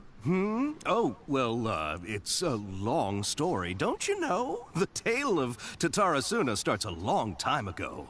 I'm told that its history is one of the most foremost forging and smelting operations in the nation. Goes back around 1,000 years. Still, the furnace has had a couple of serious maintenance issues along the way. A couple? When exactly? One was just in the last few years, the other was several hundred years ago. A fun fact, I'm not the first Fontaine tech guy to come and work on it either. There was a guy back then too. They say he was a mechanic who consulted on a technology upgrade. It seems like the technological collaboration between our two nations goes back a long way. How about that? Mechanic, huh? Looks like the doctor still sabotaged the furnace, leading to all the ensuing chaos. Hey, weren't you gonna ask Xavier something about Tatarasuna? Come on, ask already. I am. Oh, I didn't realize you two were here for a history lesson. Me neither. Paimon doesn't know what's gotten into this one today. Feels like we've been preparing for a history exam or something. What brought this on? Did you just wake up today with a sudden burning desire for historical knowledge? Our response, pretty much. So can I ask one more question? Sure, go ahead. Have you ever heard of a kabuki mono connected to Tatarasuna? A kabuki mono? No, I can't say that I have. I do know the word, Inazuman for those eccentric types who always go around dressed to the nines. Just the sort of person that I'd like to meet, actually. But sadly, I've never had the pleasure, nor have I come across anything to do with a kabuki mono where Tatarasuna is concerned. Okay, wait, so he wasn't here then, right? So there's no more kabuki mono. Did the balladeer really manage to erase himself from history completely? If so, he must have wanted to change the world and revert everything back to the way it was. But so far, it looks like the majority of changes have only affected himself. Thank you, Xavier. Of course! Don't mention it. Oh, we're leaving? Okay, bye, Xavier. Oh, you're most welcome. More than happy to help. Farewell. Farewell. Where are we going now? Looks like you got all the information you're looking for. Time to go back and see Lesser Lord Kusanali. Sure, but what's up with you today? Whatever it is, it seems like it's really troubling you. Girl, if I wish I could tell you. Keep your smile, Spinal Crocodile. No matter what happens, Paimon will always be there for you. Alright, thank you, Paimon. Hey, don't mention it. Alright, let's head off and go meet Nahida. Off back to Nahida we go.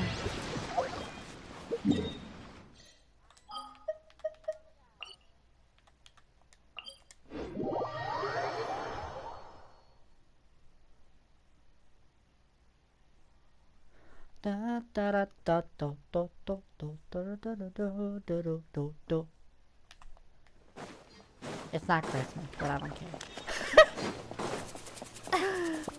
Sweet dreams. I always run out of stamina, so dang fat. Oh, wait, is she out here already? Hey, it's them. I ain't reading this all again. Akaba, Sawada, you're still here? I saw talking about the essay. Indeed we are. If you have a moment, we'd love for you to join us once more. We have time. What do you want to talk to us about? It's the same topic we discussed last time. Obviously. Still looking for more info about Dottorre Suna, huh? Should we join them? Perfect. These two have researched Taratsuna's past. Let's hear what they have to say. Unfortunately, we haven't made any real progress. The article that you read me last time was great. Can I read it again? Of course. I'm probably not gonna read it because the rest of it's probably also the same. Let me read it through, like skim it through real quick.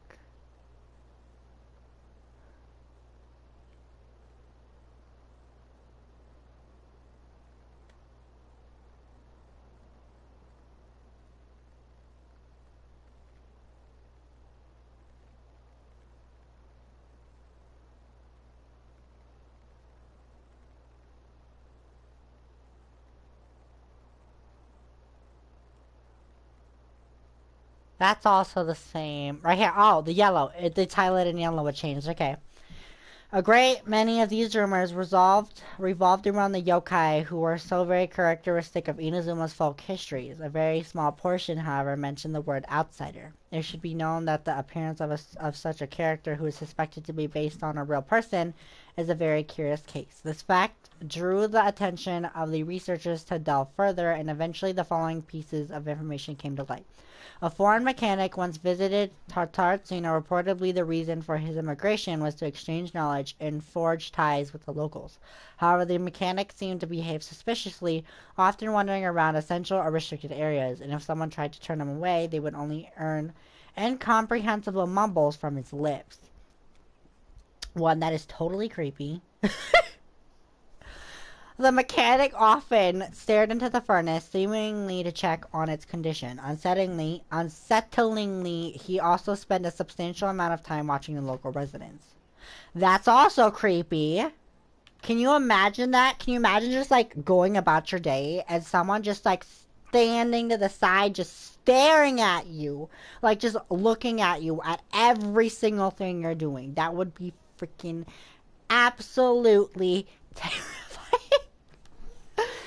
Judging from the era, it was not uncommon to see cross-cultural exchanges of technical knowledge in places such as Taratsuna. After traveling across the tides, foreign experts being welcome in the region was likely not unreasonable either. Yet calamity came not long after this exchange of knowledge, which hints of a high potential for causation between these events.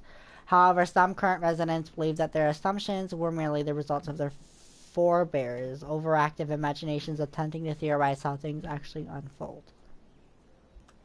The mechanic. Long have I delved through many texts and documents, but I was ultimately unable to decipher even a specter of a clue as to his background. Still, mentions of the mechanic grew scarcer in the aftermath of the Taratsuna incident. I speculate that instead of the mechanic possibly being a figure woven from overripe imaginations, he actually did exist and perhaps even had a hand in the events that took place in Taratsuna.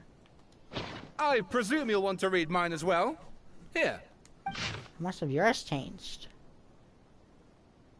Oh, okay. Miyazaki hid his grin. Upon hearing this, Niwa released the lizard from his hand into Katsuragi's palm. But just as more words were to be exchanged, someone came walking nearby, their footsteps steady and confident. The head that appeared by the door was that one from abroad. The newcomer placed some lunch boxes to one side, nodded, and made to leave. Katsuragi called out after him, "Sir, what about your meal? Are you not hungry?" The man smiled upon hearing Katsuragi's words. "I already ate. I hope that you, my lords, may also find time to sate your hunger soon. You are our guest, sir. To see you help in these trifling matters fills me with embarrassment," Niwa said with sincerity. The man smiled as if it was no matter, then with a nod he departed.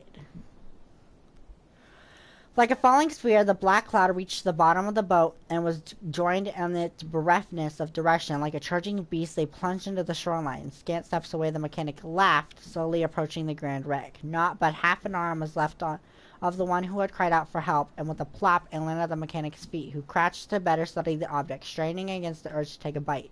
Yet he did not, for the dark cloud swirling down had already picked the remnants of the ship clean. What is up with people wanting to eat dead hands? People's dead bodies. Like, what? Especially the orbs. Why is it always wanting to... Oh my god. There's too many cannibals in here, okay? Then a second ship was sent, followed by a third and a fourth. Each who left to seek salvation did so under foul skies and bleak fortunes. Reason that dictated that they should not have risked anyone else, but the situation at Tarazuna was severe. They needed to gain aid from Inazuma, even should it cost them more lives. Huh. The content has changed, another effect of tampering with the information in Irminsul. The balladeer said he'd erased 2 of his names. If he really succeeded, it must have taken all of his might, but still. Well, what do you think? A masterpiece. Hey, Voila. Remember how last time Akaba was saying how he wished he could gather more information about all this? Well, we just got back from Inazuma. So how about we tell them what we learned? What did you find out? Something big? It's a long story. Basically, we have some friends in Inazuma, and... You tell the 2 writers, but you learn about the Raiden Gokuden and Tatarzuna's history. So many new details. Thank you so much for sharing that with us. Well, I'm about to so down it a all comes half down gallon to of one water. man's desire for revenge. Huh. You heard this from a member of the Amanoma clan, you say? Then I guess it must be true. Uh-huh. Ugh. So there's no ghost story here after all. Nope. This new information actually lends further credence to my hypothesis. Evidently, swordsmiths were seen as having an incredibly prestigious role in society those days, to the extent that harming them was conceived of, at least by the perpetrator, as a way of exacting revenge against those in power. Yes, okay, point taken, you were right. But that doesn't mean I can't carry on with my novel. And they're back at it. These guys are really into this. We got some things to take care of. Bye for now. Oh, so sorry. Look at us, prattling on about our projects and ignoring you. Bye. See ya. Keep us in the loop if you find out anything else. Will do. I gotta hurry and finish it. I have to go to bed. I don't know how long this quest I still have left. Okay, we're gonna go talk to Nahida. Nahida. Okay.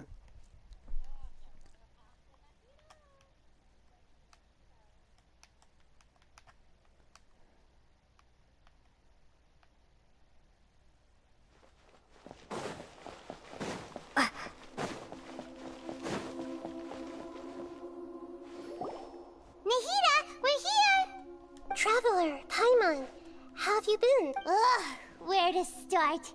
Paimon hasn't had a moment's rest this whole time. That night, we ended up chatting until suddenly the sun was up. And then she decided she wanted to go to Inazuma. I was investigating the situation with the balladeer. The balladeer? Oh my god. Even she forgot. Sounds like some kind of code name. Oh no. You look troubled. Is there something you need to tell me? Even Nahida doesn't remember, just like the last time. Any changes in Irminsul affect her as well. The balladeer acted quickly. He finished erasing himself before Nahida could stop him. I'm the only one who still remembers the things that were erased. Once again, I am the only record keeper. Traveler?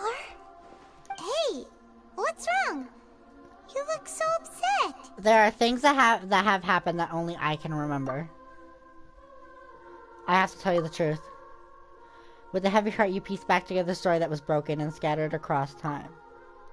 There once was one named the Balladeer, created by the Electro Archon. He was a puppet who lived among men. After a series of events in Dottorre, the Balladeer, thinking he had been thrice betrayed, left Inazuma to roam the world beyond. With no trust for humans and only loathing for the gods, he bore his grudge for years as he grew in strength and returned to Inazuma to take his revenge. He tried in vain to become a deity with the Gnosis and ended up losing everything. Finally, he entered Irminsul and learned the truth behind his betrayal. Knowing now that his entire life was built on lies, he did the unthinkable in an attempt to reverse his tragic fate. That's quite a story. So, this puppet known as the Balladeer erased himself from Irminsul, hoping that he could change the past. But how was he even able to do that? As the Traveler said, he very nearly became Sumeru's deity. Admittedly, I remember it a little differently. I don't recall finding anyone inside the machine after we defeated So it. it means that the toy didn't create it with him in mind. He just created a random, machine vessel to be a god, which is weird. Nevertheless, it does make sense. If someone So, were like to a mechanic successfully god, erase is what he means themselves to from say. Irminsul, the world would change to reflect the new reality. So, you believe this person really existed, and we just don't remember him because he literally changed the world? Yep. Yes. Theoretically speaking, it is possible to do this. But I'm struggling to imagine the kind of person who would My dare stomach go made a through sound. with Oh my it. god, it scared the crap out of me. The Traveler comes from a world beyond to that. That's why there's no information about her in Irminsul. And it also explains why changes Exactly. to Irminsul wouldn't affect her. So if there's anyone in the world capable of retaining memories from a past that has been rewritten, it's you. It's quite incredible when you think about it. You can say that again. Paimon's having a hard time understanding this Balladeer guy's motivations. Why did he do it? I can only make inferences based on the information we've been given. As for what kind of person he was, only you remember that. I'm not really sure though. I mean, we didn't really know him all that much or all too well. We weren't necessarily friends. We were enemies after all. I don't know his perspectives on all this, so I can't say why he did something so extreme. Did he want to reset everything or save someone, or did he want to completely undo his existence? Everything can be set right. It's time to solve this once and for all. Maybe that's all there is to it. I still remember the question he asked me. He asked me specifically, and my hesitation gave him his answer. I hesitated because I witnessed Greater Lord Rukadavara erase her own existence, but I can't tell Nahida that. To put it another way, I know why the Balladeer was so sure it could work, but I can't tell them that. Something else worrying you? Something that you can't share? He chose such a radical option, and yet I just feel empty. It couldn't change the fate of the ones who had died, right? Yes. Once the Balladeer realized he hadn't been betrayed after all, it must have completely changed his view of the people of Dottorre. Now he saw them as friends again. Aww. He couldn't keep hating humans after that. And if he thought there was a chance he could save his old friends, it would be hard not to try. The story makes sense. Every part of it. The Balladeer tried to achieve godhood with the Doctor's help. He was unsuccessful, but retained the power to connect with Irminsul. That power then enabled him to change what was recorded in Irminsul and erase himself, even though he didn't have much strength left. Yeah, it does make sense, but it still ended in tragedy for his friends. Unfortunately. It just feels so hopeless.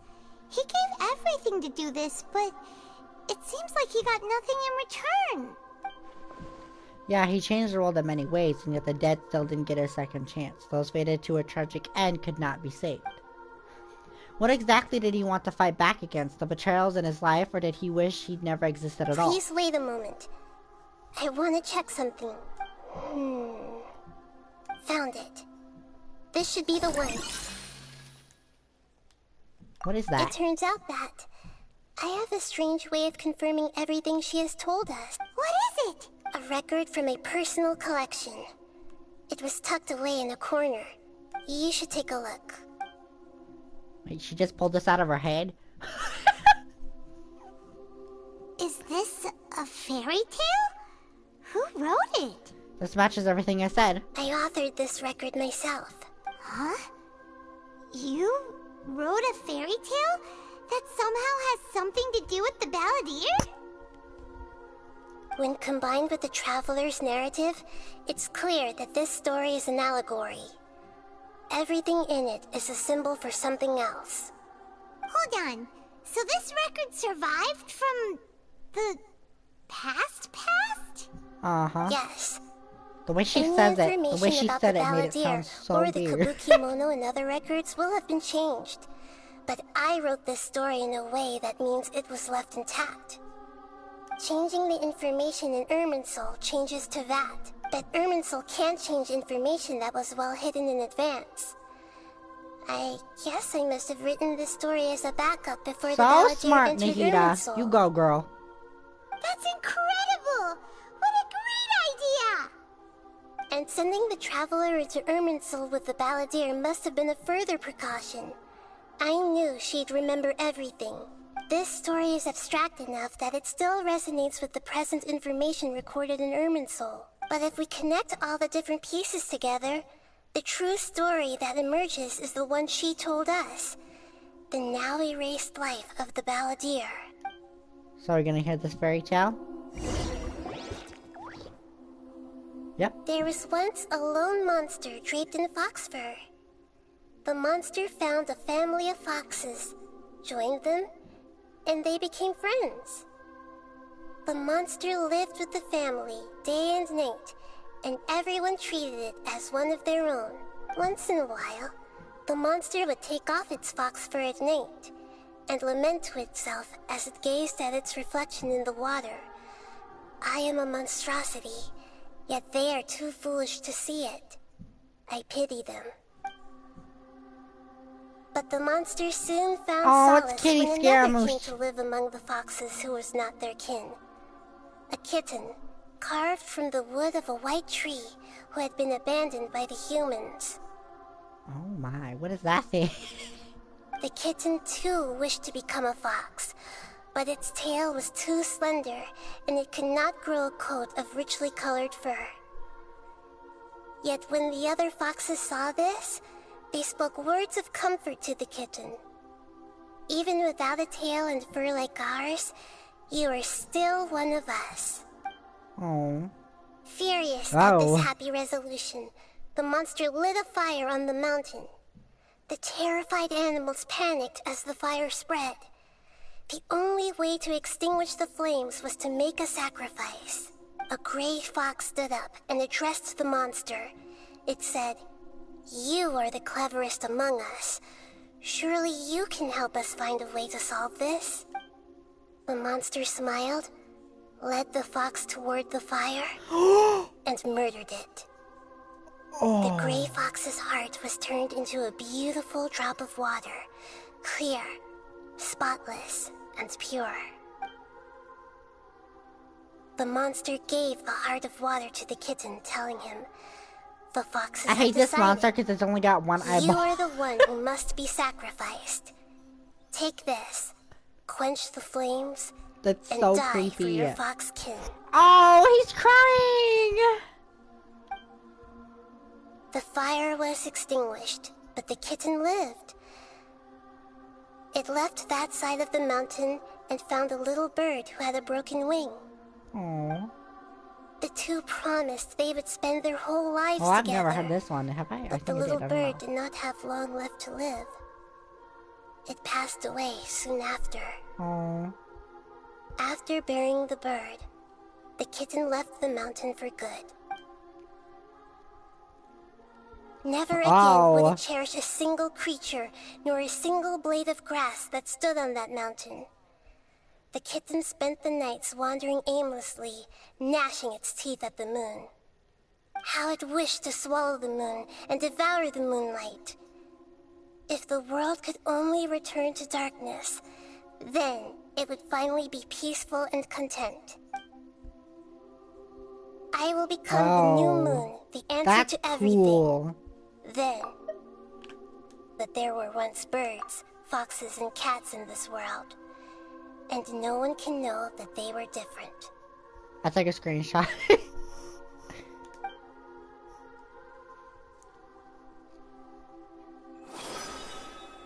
We solved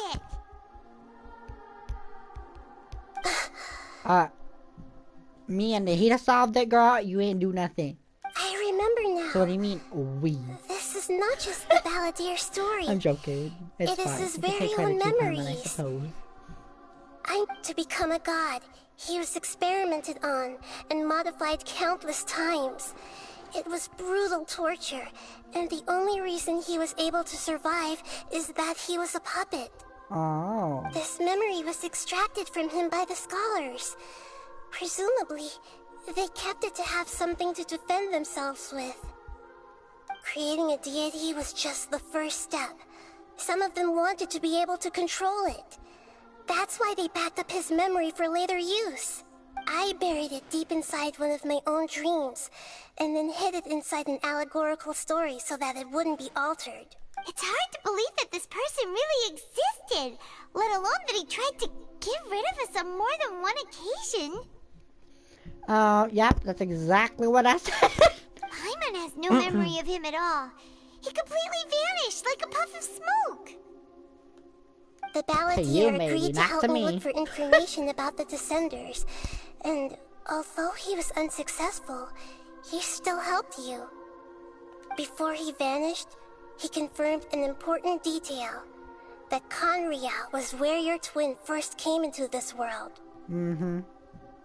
We still don't know how the change to Irminsul will affect the senior ranks of the Fatui, but in all likelihood, they won't even remember Well, their I own feel like that'd be a harbinger. good thing then. Because then they won't try to come after him and kill him. I never had this feeling before. It feels like life is as insignificant as a feather. It sounds like Paimon wouldn't like this guy a whole lot if he was still around.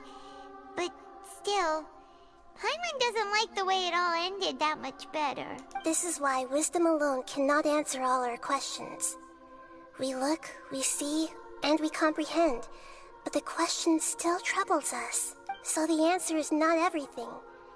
People yearn to find the truth and then conquer the troubles they face. When you give someone the truth, you give them a chance to choose their own destiny. To others looking on, this may seem like a pointless endeavor, but for him, the chance to act on his desire to disappear must have meant a lot. Never forget that even when we walk beneath dark clouds along a road filled with suffering, the light of wisdom is always there, guiding us toward a better destination. And that is what you have been doing all along. Yeah, Nahida's right. Cheer up. How about we go get something to eat? We can pick up this heavy conversation again later. Good idea. Paimon, why don't you take her out for a walk to clear her Somehow I head? feel like I'm not even gonna get to kill my head. Come on, Traveler. You need to get out of your head for a while. You'll feel much better after taking a walk. Okay, I mean if you say so. Let's go get a snack from one of the stalls in the Grand Bazaar. That'll be sure to lift our spirits. It must be really tough.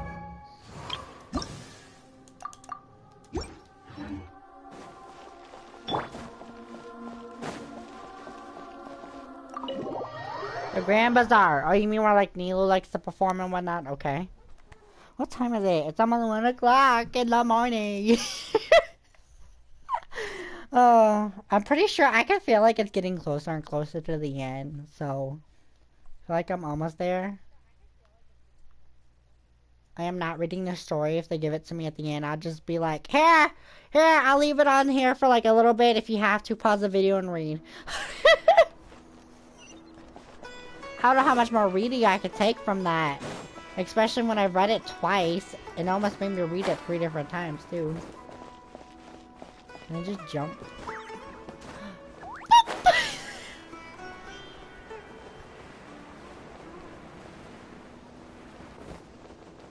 Please don't. This is not the end.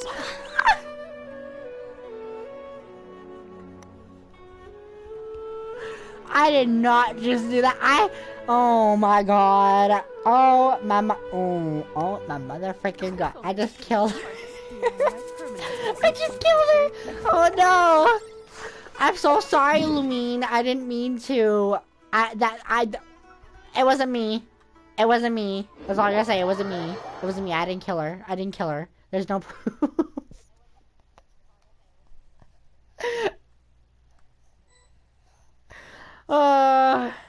Oh, she's back. Okay, good.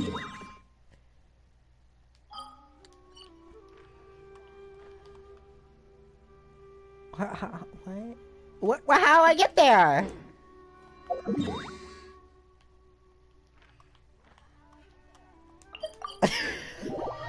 I guess this is the closest teleport waypoint.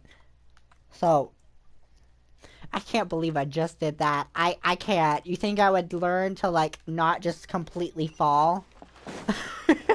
At least take some precaution. Nope, I was just like, you know what? I ain't even gonna get my wind glitter out. I could just fall and go. But yet I couldn't see underneath me because of this dang freaking tree branch. Thanks a lot, tree.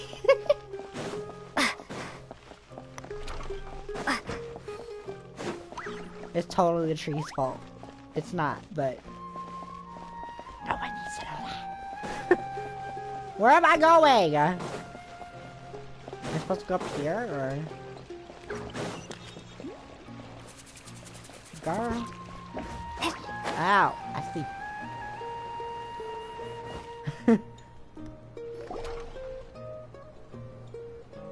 Oh, because I didn't come in that way, that's why. We're here! What should we eat first? I have a nagging feeling like there's something I'm missing. Something important that I'm forgetting. Hey, are you gonna answer or what? Sorry, it's just give me a minute. I'm still processing. Alright, whatever you want. Well, Paimon will be right here when you figured stuff out. Then we can get something to eat. Come on, Brain, let's dig this out. It's gotta be in there somewhere. It was something about Irmisol and deleting oneself. Greater Lord Rukadavara, Forbidden Knowledge, Nahida. What is it? Have you figured it all out? Yes, that was it! Greater Lord Rukadavara, she said that no one can erase themselves from existence, not even her. Otherwise, why would she need to create her own reincarnation in Lesser Lord Kusanali to do the deletion for her? There would be no point. Why'd you jump up all of a sudden? No, I can't tell Paimon. She doesn't know about Greater Lord Rukadavara. But this is crucially important. This is a crucially important detail. It's simply not possible for the Balladeer to completely erase his own existence, in which case the question is, what happened to him? Excuse me, boss. There seems to be a small problem with the last bill. Look. No way. No. Wait, what are the chances? Hey! Hey, wait! Hmm? You mean me? No, not you. That kid. Hey, don't be so rude to my boo, The rascal okay? grabbed my last 2 fresh Sunsettias and ran off. Look, if you're gonna help out here, you can't keep spacing out, okay? What is it? Work's too boring for you? Or has the big city got too many distractions? Dude, don't be such a jerk. I wasn't paying close enough attention. Sorry, boss. I think you're right. Maybe it's the city. It's so exciting. It can be hard to focus. Who's that guy? You know him What's or so something? mean to him? That guy is the Balladeer. He's who? You're a strange one, kiddo. You say you don't want any money for helping out here, and then when I actually give you some work to do, you keep letting yourself get distracted. I don't want to take advantage, so I'm happy to pay you what I'd pay anyone else. But if you keep acting like this, pretty soon I won't be able to afford to. No, please. I mean it. You don't need to pay me anything. I'm just so thankful you agreed to take on an outsider like me. You're welcome, I guess. But I got bigger things to worry about. Look, we're all out of Sunsetias. And I promised the lady down the street I'd deliver a fruit bowl this evening. Leave it to me. I'll find some more. Just a moment. I'll be right back. Stop. Okay. I'm gonna level with you, kiddo. I've never met a worker who said they didn't want a wage before. And at first, I got greedy. Couldn't believe my luck.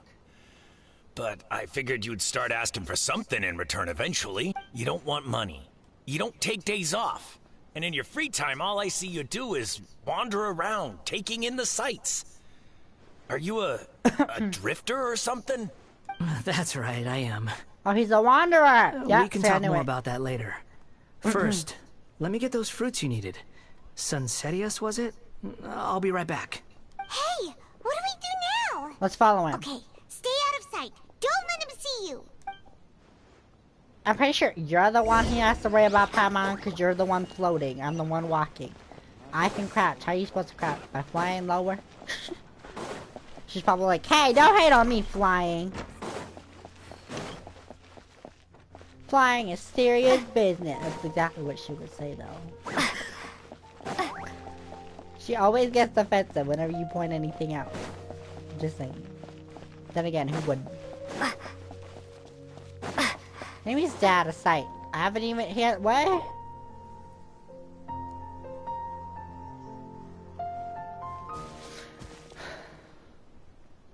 Yeah, this'll do. Even though you say he's the balladeer, what are we planning on doing? Stealing his Sunsetias? Bit too cruel? I can't believe she even came up with that freaking question. Like, yeah, totally. What are we gonna do? Steal his fruit? Oh, alright. This should be yeah, enough. Be quiet, Paimon. Guess I should wash them before I take them back. If I wasn't seeing this with my own eyes, I would never believe it. Huh? Oh, he heard us. You two over there. Is there something I can help you with? He spotted us! Why are you so scared, girl? Girl. You've been following me all the way from the city. I'd have to be blind not to notice. You're right, we were following you. Have we met before? At least I'm blunt about it. No, we haven't met. But you know me? Yeah. I have no recollection. It's complicated, but I do know you. That is for certain. Are you absolutely sure? I'm gonna smack her. I'm gonna smack her. I swear I'm gonna smack her. Sorry, but I just can't take your word for it. I can prove it. You're a puppet. A puppet? What makes you think that? I'm gonna smack you! Shut up, Paimon! Let me talk! Huh?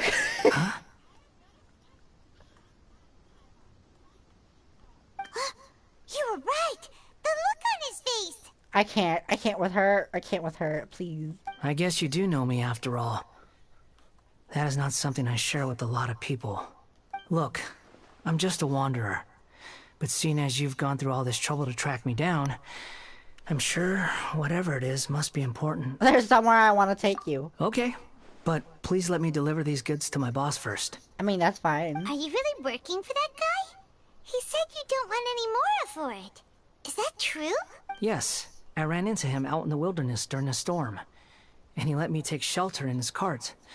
In return, I said I'd be his helper for a while. Uh-huh. That's oddly nice of you.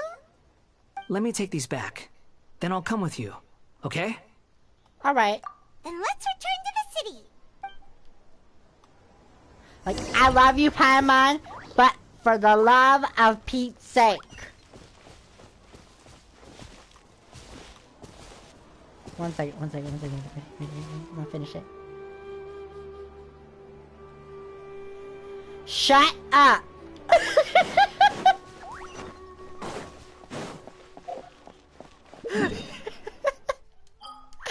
I just had to say it. I had to say it. Sometimes I want to look at her and say that. Shut up. Like, okay, we're sitting there talking. You act like I don't know what I'm talking about when we literally just went over it with Nahida. So why you doubt me? Girl, what did I do to you? Like, girl, I cannot believe you do not believe me. With all the things we've been together, you just threw it out the door. How dare you? Here you go, boss. I'll leave them right here. Oh, you really went and picked some more.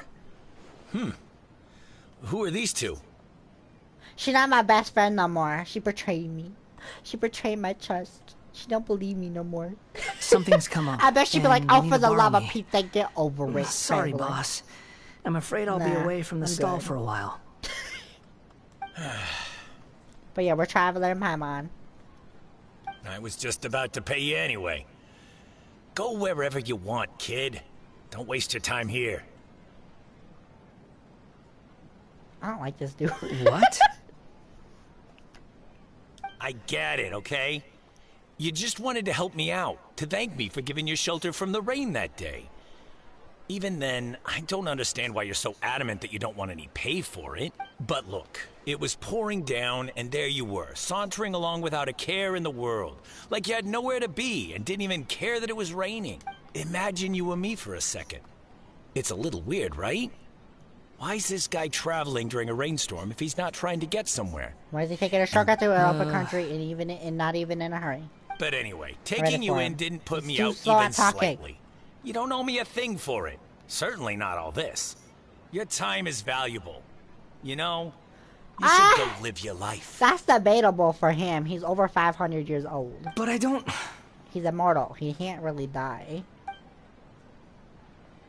I mean, unless you rip his arms. No. Don't even say that. I cannot believe I said that. But I maybe not. I don't know.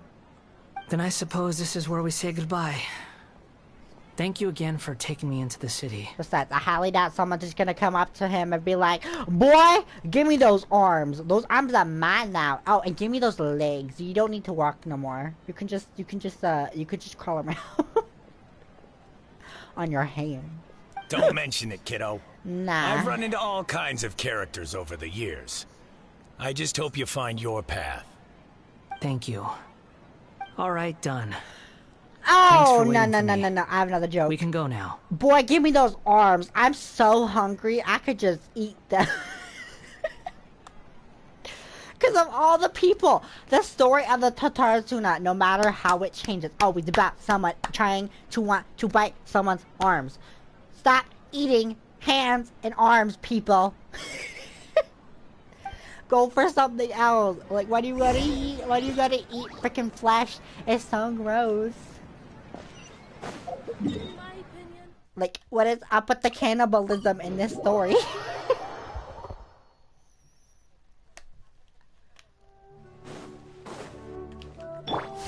Time to relax. I wish, girl. I wish.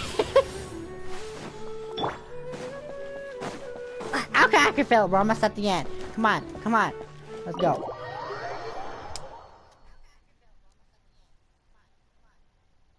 I'm gonna be so tired when I go into work tomorrow morning. I'm tired right now, but that's okay. I'm probably gonna eat something, if I go in, I only work 4 hours tomorrow, thankfully, so it is quite a bit of a short shift. And knowing time, it'll go by fast, because time already went by fast today, thankfully. I think. I don't really know. What's wrong? I did get a lot done, though, thankfully. Huh? Are you? Hello. I do apologize for the sudden intrusion. We found this guy in the street, but he doesn't seem to remember anything. So, yeah, quite an eventful walk. Uh-huh. Can you tell us, Dottorre Kusanali, what happened in the Grand Bazaar? You say that you are trekking across to Vat to train yourself. Many other Inazumans who describe themselves in this way call themselves Shugenja. Shugenja? Why do you refer to yourself as a wanderer? Well, it seems more relevant in my case. To me, it sounds like a plant with no roots. But these two claim that they know me, and that I have a hidden past unknown even to myself. I wouldn't call it the past, but rather... this is a difficult one to explain.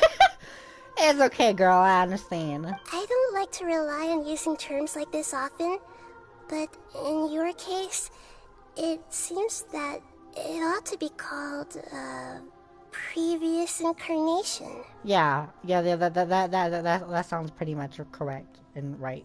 Like the right term. Oh, like a past life or something? Yep. Yes, something far more distant than the past. So far away that you cannot perceive it. Okay, I have to ask. What was I like in my previous incarnation? I don't think you want to know that, but you don't have choice.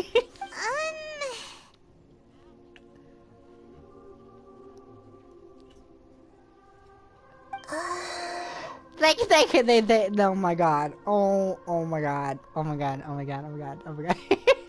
Oh, okay. I see. Yeah, like I said, you don't want to know. Just no. No. You want to tell me, but you can't bring yourselves to say it.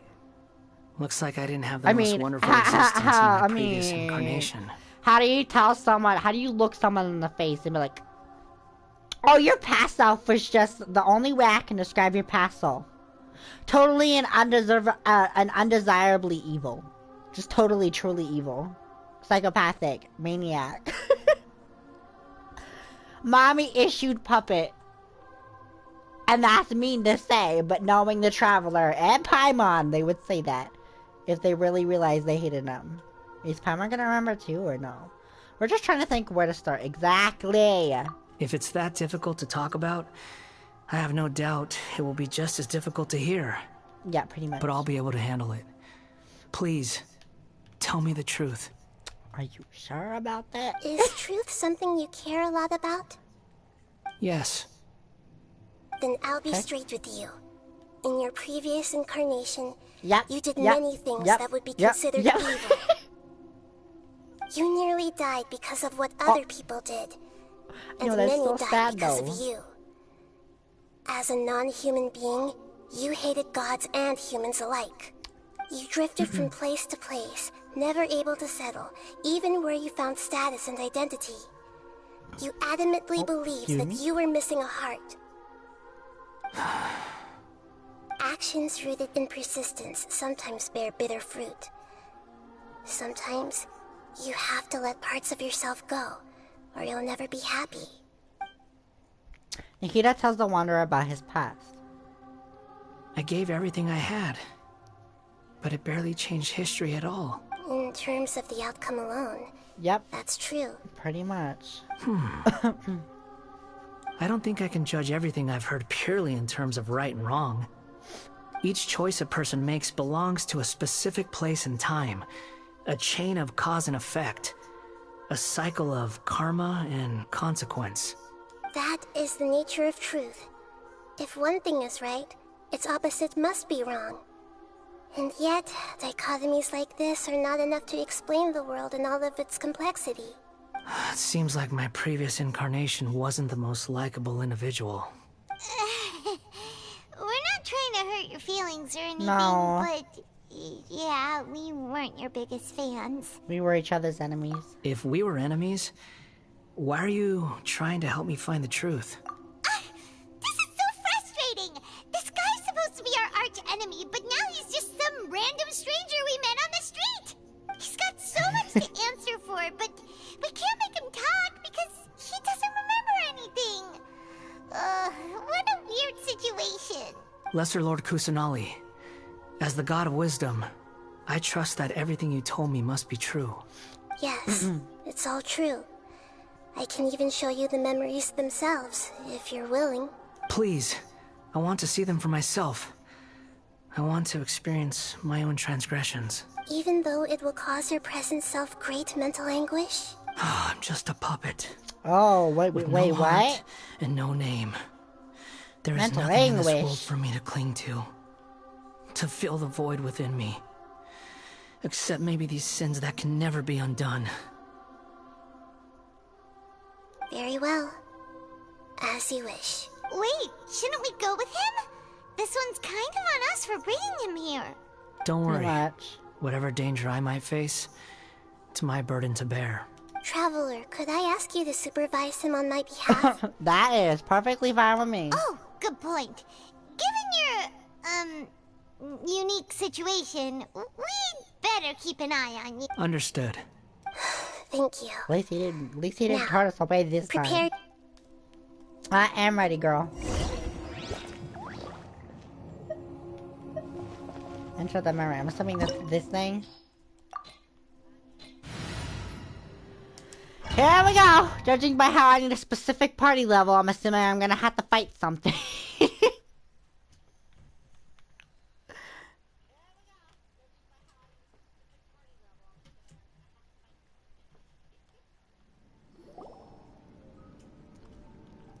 This looks like Inazuma. Right now, you're in a dream I created using information extracted from your memories.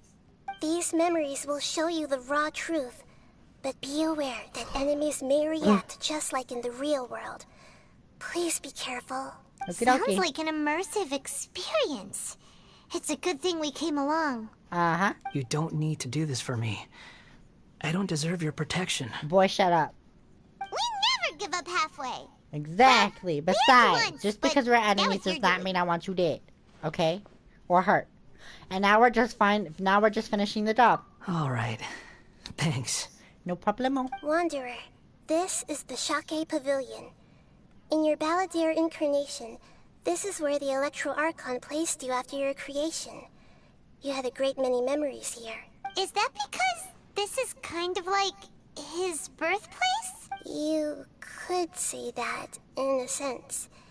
You'll see why shortly. I hear footsteps. This place is huge. I can't believe the landslide didn't fill it in. I wonder who built it. The Crystal Marrow Miners? No, there's no way. Look at this exquisite construction work, and so well preserved, too. No mining crew would be capable of this. There's someone passed out on the ground. Oh, that's Katsuragi? Who are you? You're awake. What happened? How'd you get stuck here? Are you injured? Not a scratch. And these fine clothes. Who are you? This man is Katsuragi, deputy to Torichio's adopted son, Mikoshi Nagamasa. He found the Balladeer in Shake Pavilion and took him back to Dottorre Suna. And the rest is history. Well, it used to be. In the original version of events, Katsuragi was ultimately killed by Nagamasa. Let me get you out of here. Our people are nearby. Hang in there. I still feel like he was possessed, though. As to why he even attacked them to begin with. During the Dottorre Suna incident, Niwa was murdered by the doctor, disguised as a mechanic. The Balladeer, then known as the Kabuki-mono, disappeared not long after. As the second in command at Dottorre Suna, responsibility for what had happened fell to Mikoshi Nagamasa. So I feel like that wasn't really fair to him, But though. Katsuragi had sworn lifelong loyalty to Nagamasa after the latter had once saved his life. At Katsuragi's insistence, Nagamasa killed him to put an end to the Dottorre Suna incident. Katsuragi seems like he was a good guy. He looks like a warrior, but he has a kind face. Why couldn't he live a long and happy life? It's a good question. Nagamasa, I found this young guy in a cave sealed off by a landslide. He doesn't remember his name. Well, we need to call you something. I hear the workers are calling you the Kabuki-mono. That's fine with me. Katsuragi, report to Niwa. Tell him we have someone new joining us.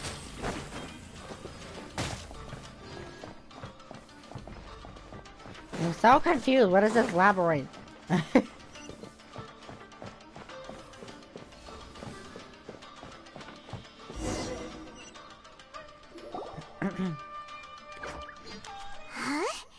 What are we doing back here?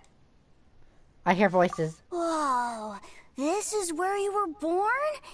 It's pretty, but there's nobody here. I was abandoned, like you. I lived here for a while at first, but there's nothing for us here. We can't stay. Okay. I heard my mom and dad used to make swords, but the factory manager died, and then my dad got sick. He kept coughing all the time, just like me. Then Mom started coughing too. But you can't. You promised me. Yup, we're family now. We're gonna be together forever and ever. This child didn't have a name. Or rather, the balladeer didn't know what to call him. His father died before he could name him. That's sad. After his mother died, the child stayed in their straw hut alone. Some of the neighbors helped to raise him. After leaving Dottorre Suna, the balladeer ran into this child who didn't have a name, just like him. They made a promise to live together. What happened to the child then? He died from his illness while he was still very young. The balladeer came home one day and found that he had stopped breathing. Aww. Hey!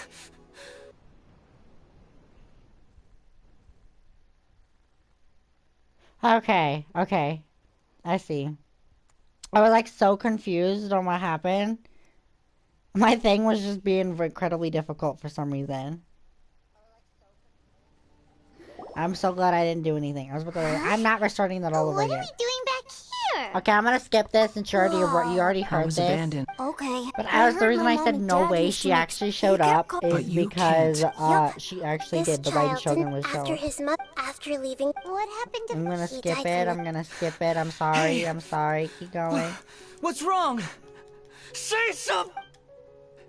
You promised me we could be family! The voices have gone. Here we go. It looks like the memory ends here. Let's keep going. Okay. Where are we going? Where are we going? Oh.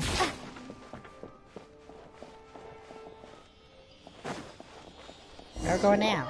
We're teleporting it again. That where? You do realize you're blocking my path. I come not to obstruct you. I've been waiting. Is that what he sounds what like? You are truly is a weapon. One that could be wielded with an iron will. Or you will continue to drift aimlessly. Are you trying to win me over? Long-fated rebellion has begun. Why not take your place at the banquet and join those who shall feast? Scatter!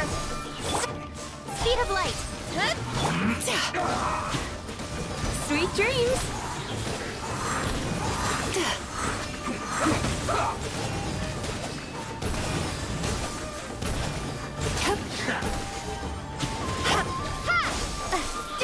Let's end this solidified.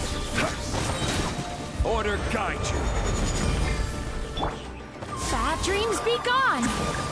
Time to relax.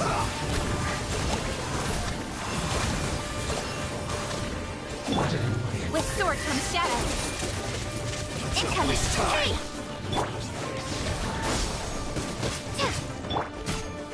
Stabilize.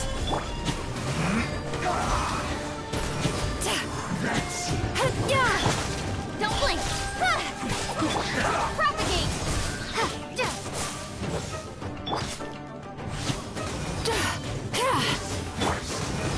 Gather.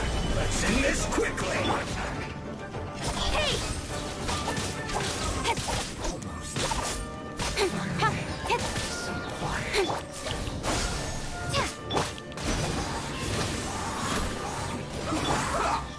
This is order.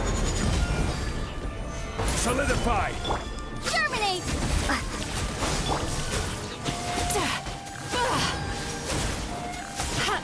Turn that frown upside down.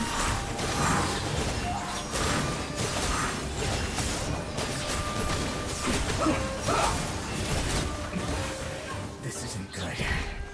More? Nowhere to hide. No excuse for slacking.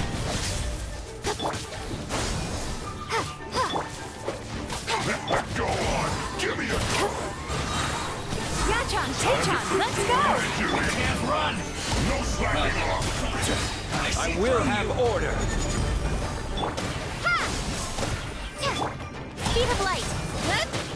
This should be fun! Killjoy! We've only just begun. Sweet dreams. Get it together.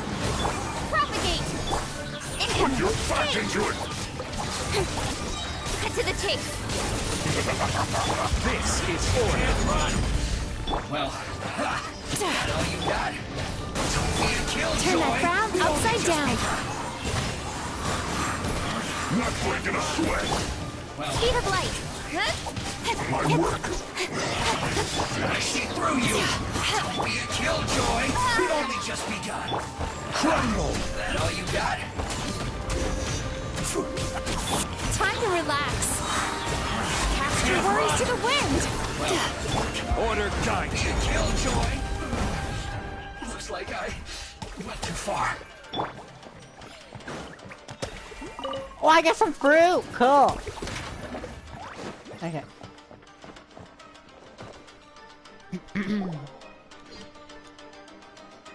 This place is dark.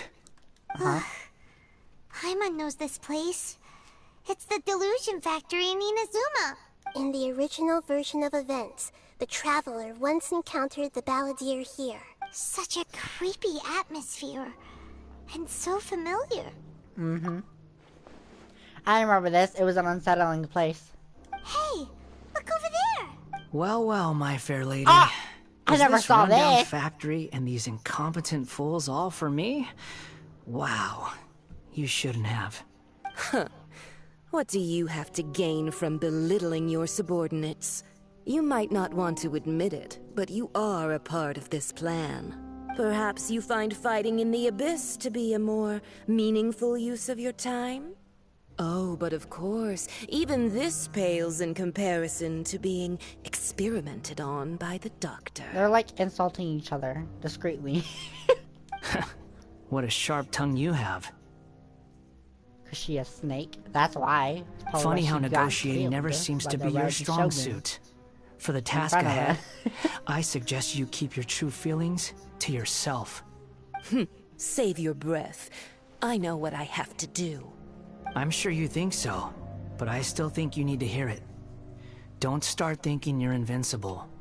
And don't let your little did emotions she get know in the that was way. exactly her downfall because she thought she was invincible. Surely you're not worried about me.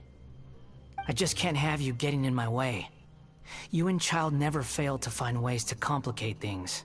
I'm merely lighting a little fire in this chaotic nation. But you, being tossed out like trash, must make you want to destroy it completely. Do you remember the last time you were here? That was a lot of swordsmiths you killed. I'm sure the descendants of the Raiden Gokaden are still suffering the consequences now. Look at you. Oh, don't get so sentimental. Now, give that poor little tongue of yours a rest and stop pretending like you're above everyone else. Girl, you do the exact same thing, so shut the heck up. Bye then. See you at the victory feast. Poor little tongue?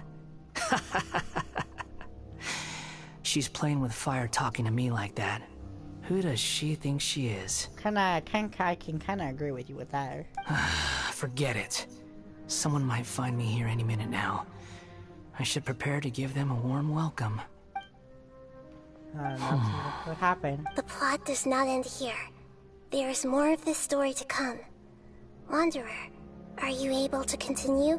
Yes. Please don't worry about me. Okay. Why are you staring at me in silence?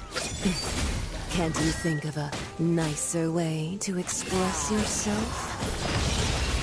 I'm under no obligation to be nice to you. Besides, I thought nothing mattered to you except results in your own interests. Isn't that right, witch? Oh, he just calls her a witch?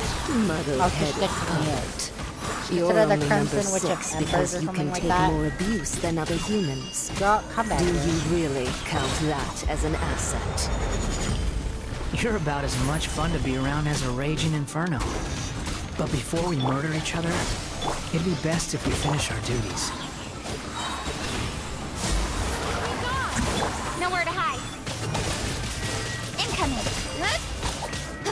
Her Majesty's power flows through me. This body belongs to you. Time to relax. Propagate. I will have order. Solidify. Leaving so soon. Excuse me, are you star? Sweet dreams. Spring forth. Order guide you.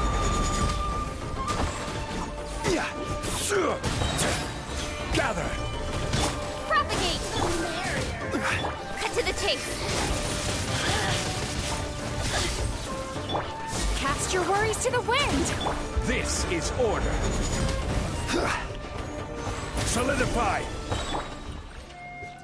Okay, on to the next samurai we go.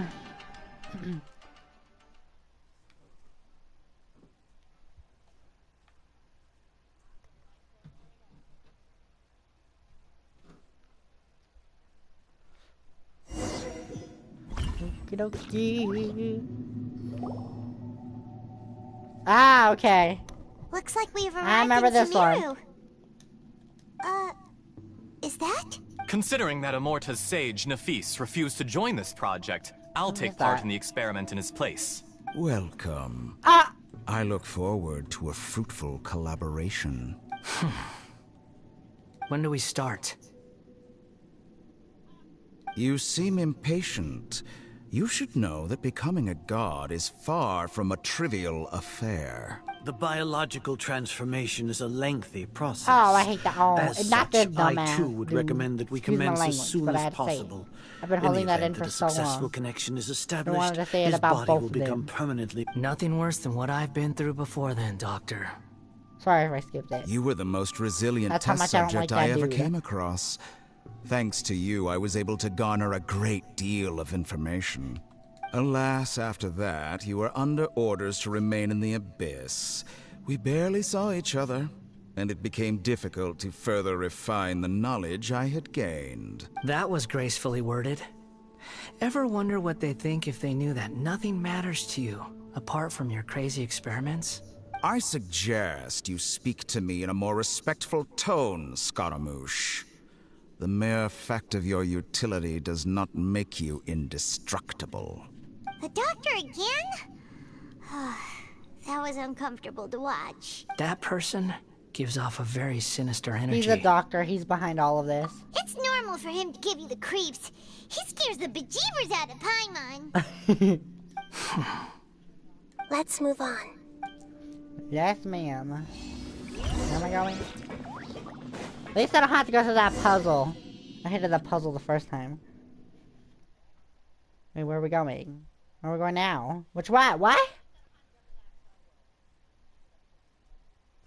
I am thirsty. This quest needs a hurry up so I can eat a snack and drink a gallon of water. And You're go a to god. bed. I'm joking. I'm obviously not. Do gonna you drink a think gallon I'm of water. evil? It'd be impossible to drink a gallon of water within 5 minutes.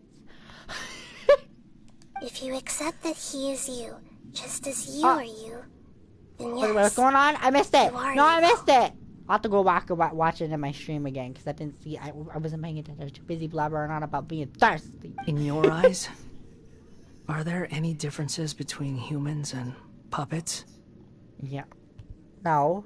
I don't know. I mean, I guess yes and no. Do you think there are any differences between your present self and your previous and future incarnations? If not, then what are the differences between humans and puppets? Whoever has tasted the joys and sorrows of life in the human realm is human. Whoever has loved and lost, cried with grief, howled with rage at the tragedy of death that eclipses the miracle of life, they are human too. So in reality, you technically are more human than you think. But at the same time, you're not. Sure, you're not a human, but you are, in fact, a human at heart. I know he doesn't technically have one, but that doesn't mean he doesn't at least have a... I don't know how you say it. that he could have technically have an art. It may just be invisible. I've seen enough of my past. If possible, I'd like to reclaim the sins that are mine to bear. No matter the consequences, I won't run from blame or punishment. Whatever I am due, let it come to pass. Are you saying... Can you return my memories to me? Huh? But won't that mean you'll lose your current identity? I've always believed that human lives follow a set of rules, with each person being a collection of past experiences. As a puppet living in a human world, my life is subject to the same rules. Regaining your memories means reverting completely to your previous incarnation. Are you sure you want to do this? I've lived with the void in my chest my whole life.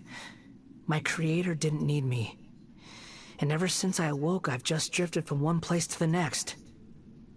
But then I met you.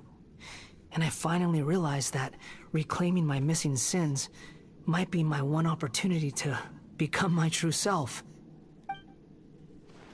Is this the true meaning of Greater Lord Rukkhadevata's words? A person can erase themselves, and even though the original balladeer is gone, this person will live on in his place. Are a person's sins an inescapable part of their destiny too? I've always felt I have an innate tendency to yearn for something more, in a way that goes deeper than for most people. But for all my soul-searching as a Shugenja, I've never fully understood it. Looking at it now, it seems that I brought this curse upon myself. So I beg you, grant me this opportunity to gain a purpose, to change my destiny, and end my wandering. Very well. Since your mind is made up, I will return to you that which is yours. Oh no. You have made your decision. Now, take this.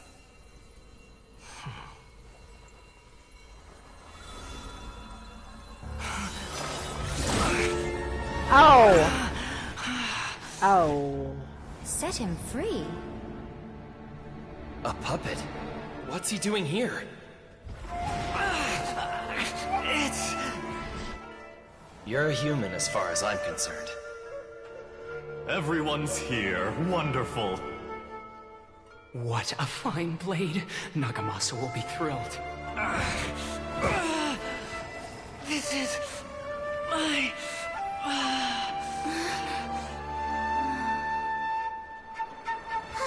What? Is he alright? What? What is that? No way!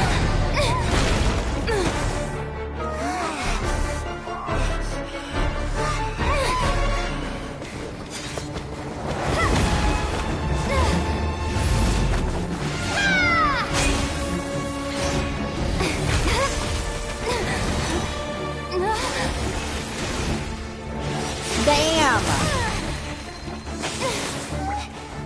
Hey! Are you done yet? Oh no.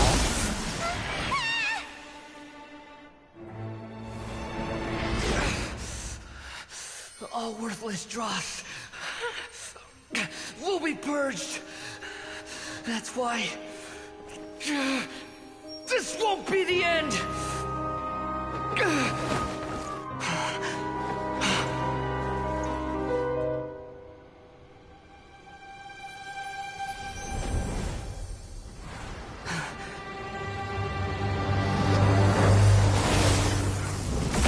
Did it miss? It looked like it missed though. Like, do you see the beam? It went above. Like, in the air.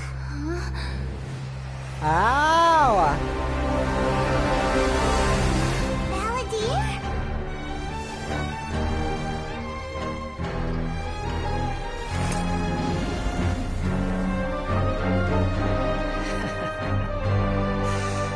Die. Oh! Okay.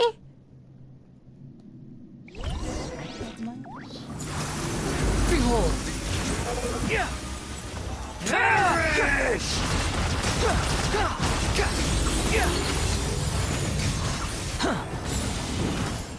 Feeble human!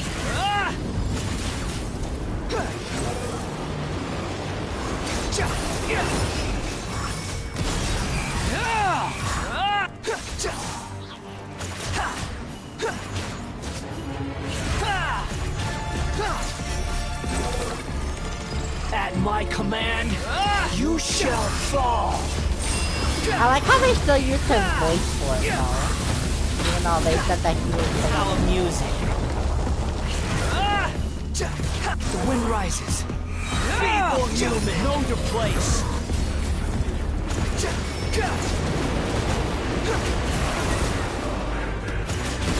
Behold.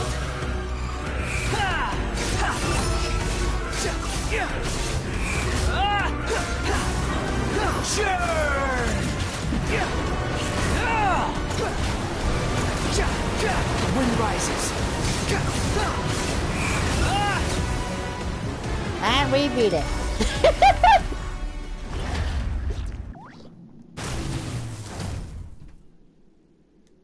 Imbecile! Get out of my sight. It disappeared. Did we win? What did you expect? I'd never lose to that. There's the tone of voice again. You're definitely back to your old self. Yup. Wait, but it was you inside that thing too. What have you got to be smug about? Sorry. I'm harsh on myself and everyone else. Just the way I am. Now you've recovered your memory. You sound like you're concerned about me. But don't worry. Thanks to you, even if I didn't change a thing, at least I now know the truth. At least he's smiling at us now and not looking so mad at us 24/7. The memory recovery seems to have been a success. This dream has served its purpose. Come on. Let's continue this outside. Yay. Leave the memory. Is that finally the ending? Let's find out. I mean, it did say Kabuki Mono finale. So it's gotta be the ending. Besides, I'm thirsty. I wanna go get some water. And then I wanna eat a snack. And then I wanna go to bed. Traveler, Tired. Balladeer. It feels like we just went on a really long journey. Paimon's exhausted. You don't like being addressed by that name? It's fine. And for me right now, it's I was just 1:35 in the thinking, morning. I should probably change it. You won't go by the Balladeer anymore? After learning about everything the doctor did, there's no And I way I have can to be carry back on to using work a by name 8. connected to him. I'm gonna be tired. That's fine. That's fine. That is totally fine with me. I'll just tell my sister instead of going with her tomorrow, I'll probably just stay home and take a nap.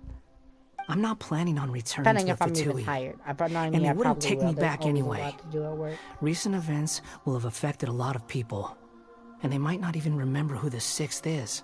So, you're quitting the Fatui for good? Let's call it a tactical retreat. It's like you said, Lesser Lord Kusanali.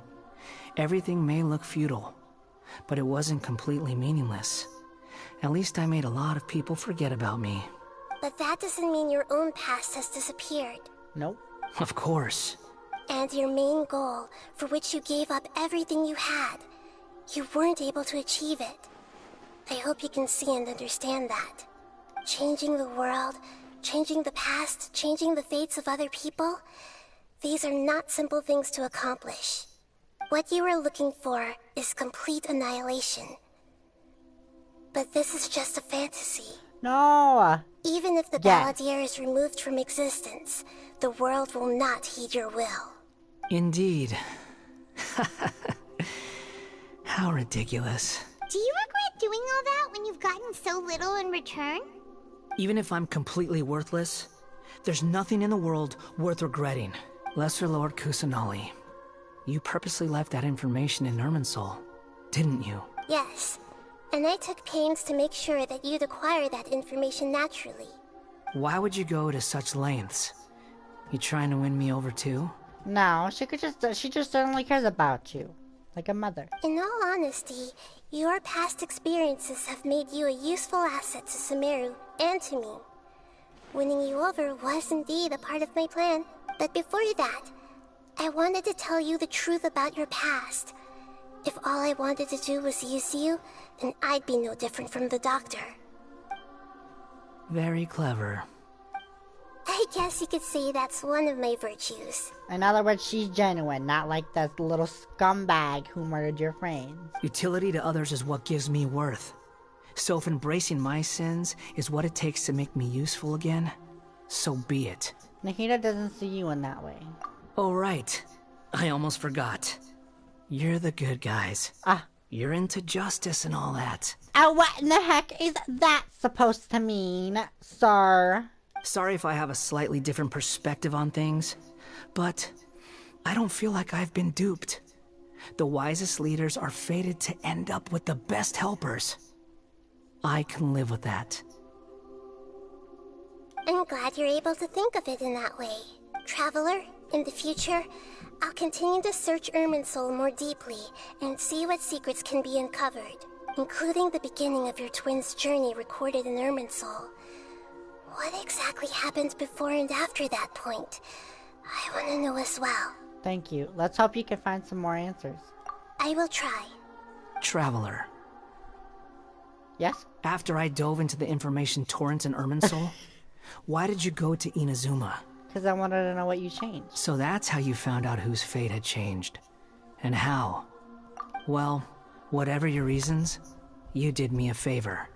And I'll do everything I can to pay it back. I didn't do all this for a reward. Borrowing and returning are the only real relationships between individuals. I'll balance the books one day. Don't you worry. I mean, I guess that's another way to... A relationship between two people is not simply a ledger that can be reset to zero. I think deep down you realize this. People who show up in your life don't just evaporate like water drops and leave nothing behind. There is no such thing as balancing the books. 400 and some odd years older Some than things me. in this world can never be brought back, and they can never be changed, which is why there is emotion in the human world. Everything that you feel is real and lasting, and whatever is missing in you will not be made whole.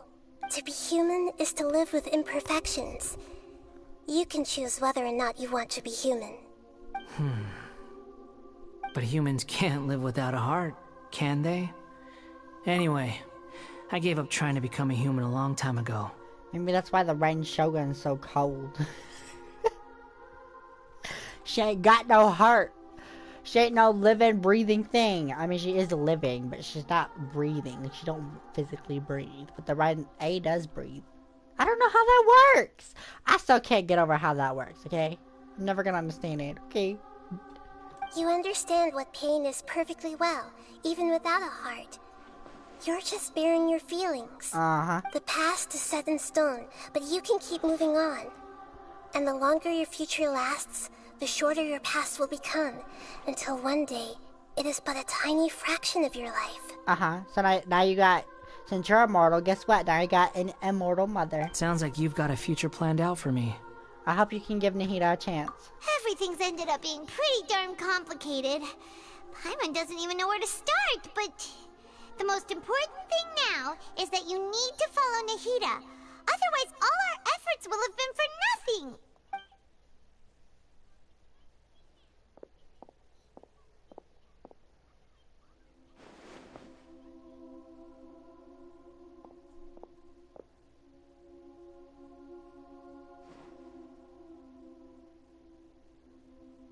Then I guess I'll be helping you from behind the scenes from now on.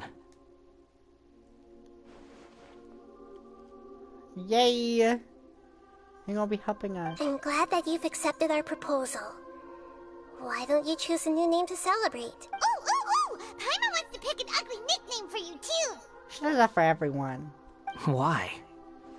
Because Paimon still doesn't like you that much. Girl, you don't like no one. Then I hope we don't see much of each other in the future. A name is life's first gift. You didn't say it out loud, but I know that's what you're thinking. The Traveler and Paimon have helped you a lot. If you can't decide on a new name, maybe you can ask them for ideas. Huh? You want us to decide? No! Paimon only does nicknames. If it's a serious name you're after, it's all yours. What? What? Have you got anything?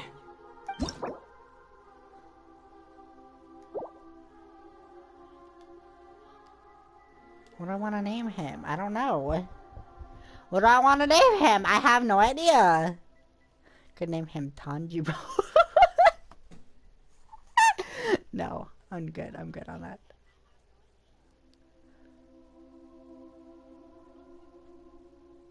Well, I want to name you after the right sugar, but I'm assuming I can't use spaces, or can I?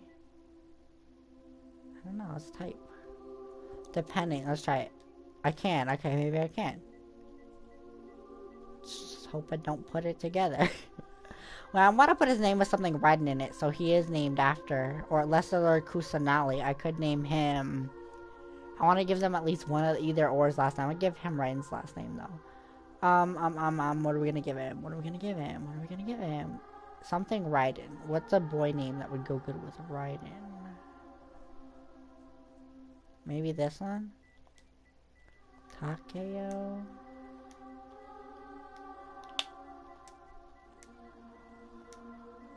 Raiden Takeo, how about that?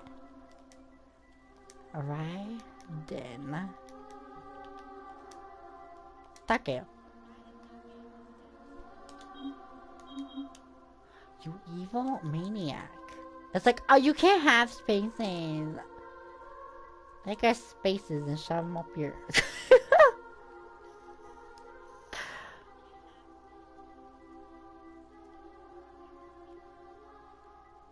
I'm pretty sure I can use an abbreviation, can I not?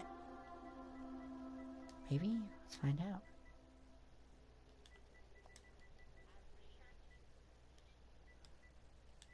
Yeah, but I want to use something that's invisible.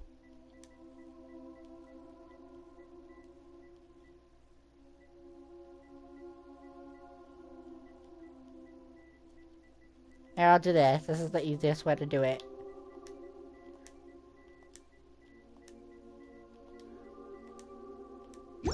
Ha! Got that. Take that. Are you sure? Yes, I'm sure. Oh, alright. If you say so. Raiden Takeo. There. Now you have a name of your own. What about a nickname? Are you done yet? Still thinking. Stop rushing me! There's nothing really to give him a nickname on. Take your time. I don't need to see you again until you've thought of one. What do you plan to do next? Everyone who manipulated me and made me suffer will have to pay the price. You mean the Fatui? The doctor, at least. Now that your stance has changed, I believe your future path will change accordingly. But it won't be immediate. You still need some time to compose yourself. One more thing. There are still some descendants of the Raiden Gokuden living in Inazuma. Some of them know. Well, they ought to know about the connection between Raiden Gokuden and myself. I don't plan to leave Sumeru for the time being. If you see them in Inazuma, please tell them that I was the one responsible for the Raiden Gokuden's downfall. Even though the events have been erased from the world, they still deserve to know the truth. I see. That is up to you. Huh? But if we do that, then... It's fine. Let them stab their blades into my chest if they so desire. Maybe that's how it always should have been. No, don't say that. What's that look for? Don't make that face. I know what I'm doing. That day will come. Alright. We're done here. Goodbye, wise deity. And you too. He's gone. What he went through today would have been like living an entire lifetime in an instant. Uh-huh. He'll need some time to calm down. And obviously to rest. Yeah, true. But even so, after everything that's happened, he doesn't seem quite as fierce anymore. There were some bumps along the way, but it's all over now. So we can finally go eat? Paimon is starving. Thank you both. I hope you will find somewhere nice to go and relax for a while. I indeed will. What's happening? What am I doing? Is it teleporting me? Something's happening, that's for certain.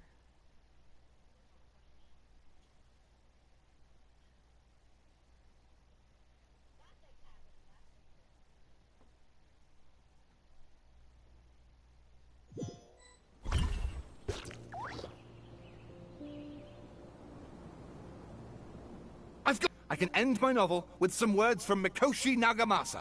You mean because everyone else in the story is dead? Oh, that... What? You didn't have to be so dark about it, but okay. Yeah, I heard that Mikoshi Nagamasa died at a ripe old age. He's the perfect fit to be the narrator of the epilogue. The dark clouds had dissipated, but they continued to cast their shadow in Mikoshi Nagamasa's mind for decades to come. You evil man. Then, one night, as an old man, he had a dream. On the night when that prized blade, the Dottorre Nagamasa, was forged, the people rejoiced, and there was painting, dancing, and drinking. All these expressions of joy melted down in the furnace fire and turned into red clouds that rallied around the final sunrise that Mikoshi Nagamasa saw in his lifetime. Life is a story too long to be told, a journey that you must walk to behold.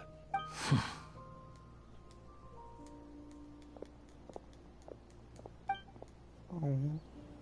I don't think he liked that story very much.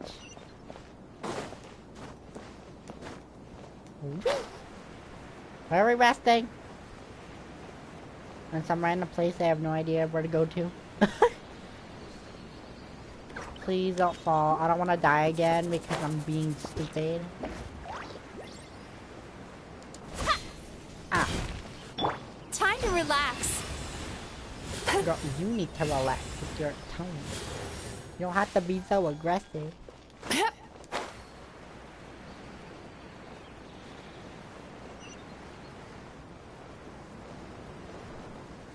And fuck. I swear to God, I was gonna say it better not teleport me, because then it's just gonna kill me as I hit the ground. It's about time we had a break. As soon as you stop, all the tiredness and hunger comes rushing back. Rest up, Paimon. I'll buy some delicious treats as a reward. Wow, great! No problem. You deserve it, girl. Look at the vase. What about it? Did someone break it while they were cleaning the room or something? Like, Paimon doesn't remember there being a cleaner. That night we sit here, Paimon walked into the table after being startled by something to do with the Balladeer and broke the vase. But the Balladeer erased his existence and he changed the world, so why is this vase still broken? You sound lost and confused. Who's that? I know why you are troubled. What's funny is I already know who this is. Would find their mind overwhelmed. Huh? Is there someone here talking to us? Unfortunately, the fate of Tevat cannot easily be changed. Huh? Perhaps a god may have a slim chance. But for anyone else... who can say? When a small animal runs into a tree trunk, though the tree may sway, it is not displaced. The same is true of fate. Like a vase that falls to the ground. Whether it is broken by a cat or by a bird, the result is still a broken vase, is it not? Who are you? How do you know about all this? History does not change easily, but human hearts can. Believe your own eyes. Only that which you see is true. What is unseen is but an illusion. Huh? The voice has disappeared. And who the heck was that? And what were they doing coming out of nowhere and saying all that scary stuff? Believe my eyes. Does she mean I should trust my memories? Anyway, that face is still lying there broken on the ground. Should Paimon go get someone to clean it up? Feels wrong just leaving it there. Just a moment. Paimon will be right back.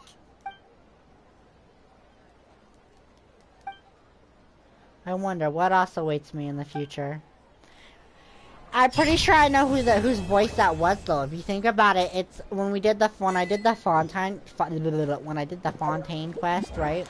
It's gotta be what's her name? Mona's masters, or one of her master's friends, or something like that. I don't really know how to explain it, if you know what I mean. It's one of the Hex and Circle witches. like, but the Hexen Circles witches, if you don't know them, they're, I don't think I've ever explained it in one of my streams, but, they, what is it? Oh my god. They're like an immortal group of witches who were around since Conria, which was like 500 years ago, and they didn't help prevent Conria from like disaster, which is why Dainslift does not like them. But at the same time, it's like they're helping me, so it's like everyone's helping me, even if they're all like enemies. You know what I mean? I know, it's really complicated to explain, so, yeah. But I'm gonna end that right here. It is like, it's literally 2 in the morning, and I have to be up by 7, which is about 5 hours from now, but by the time I go to bed, probably 4.5. It's fine. The least amount of sleep I always seem to get is 3 hours, which is fine, because when I get off work, I just tend to go sleep. Doesn't mean I don't work my butt off at work, but I do. But anyways, thanks for, I think tomorrow I'm gonna be streaming with my best friend, if she's still up for that. She might end up leaving at times, hopefully not. If I have to, I will keep her in the same room with me, so y'all can hear her too. Okay? But yeah, as I was saying, have a good evening or morning or good morning, depending on whoever watches this. Anytime. Have a good day, night, morning, you name it, right? And I will see you guys later. Okay? Have fun. Not have fun. Have a good night or have a good evening. I guess that whichever order. And thanks for watching. And I will see you later. Goodbye.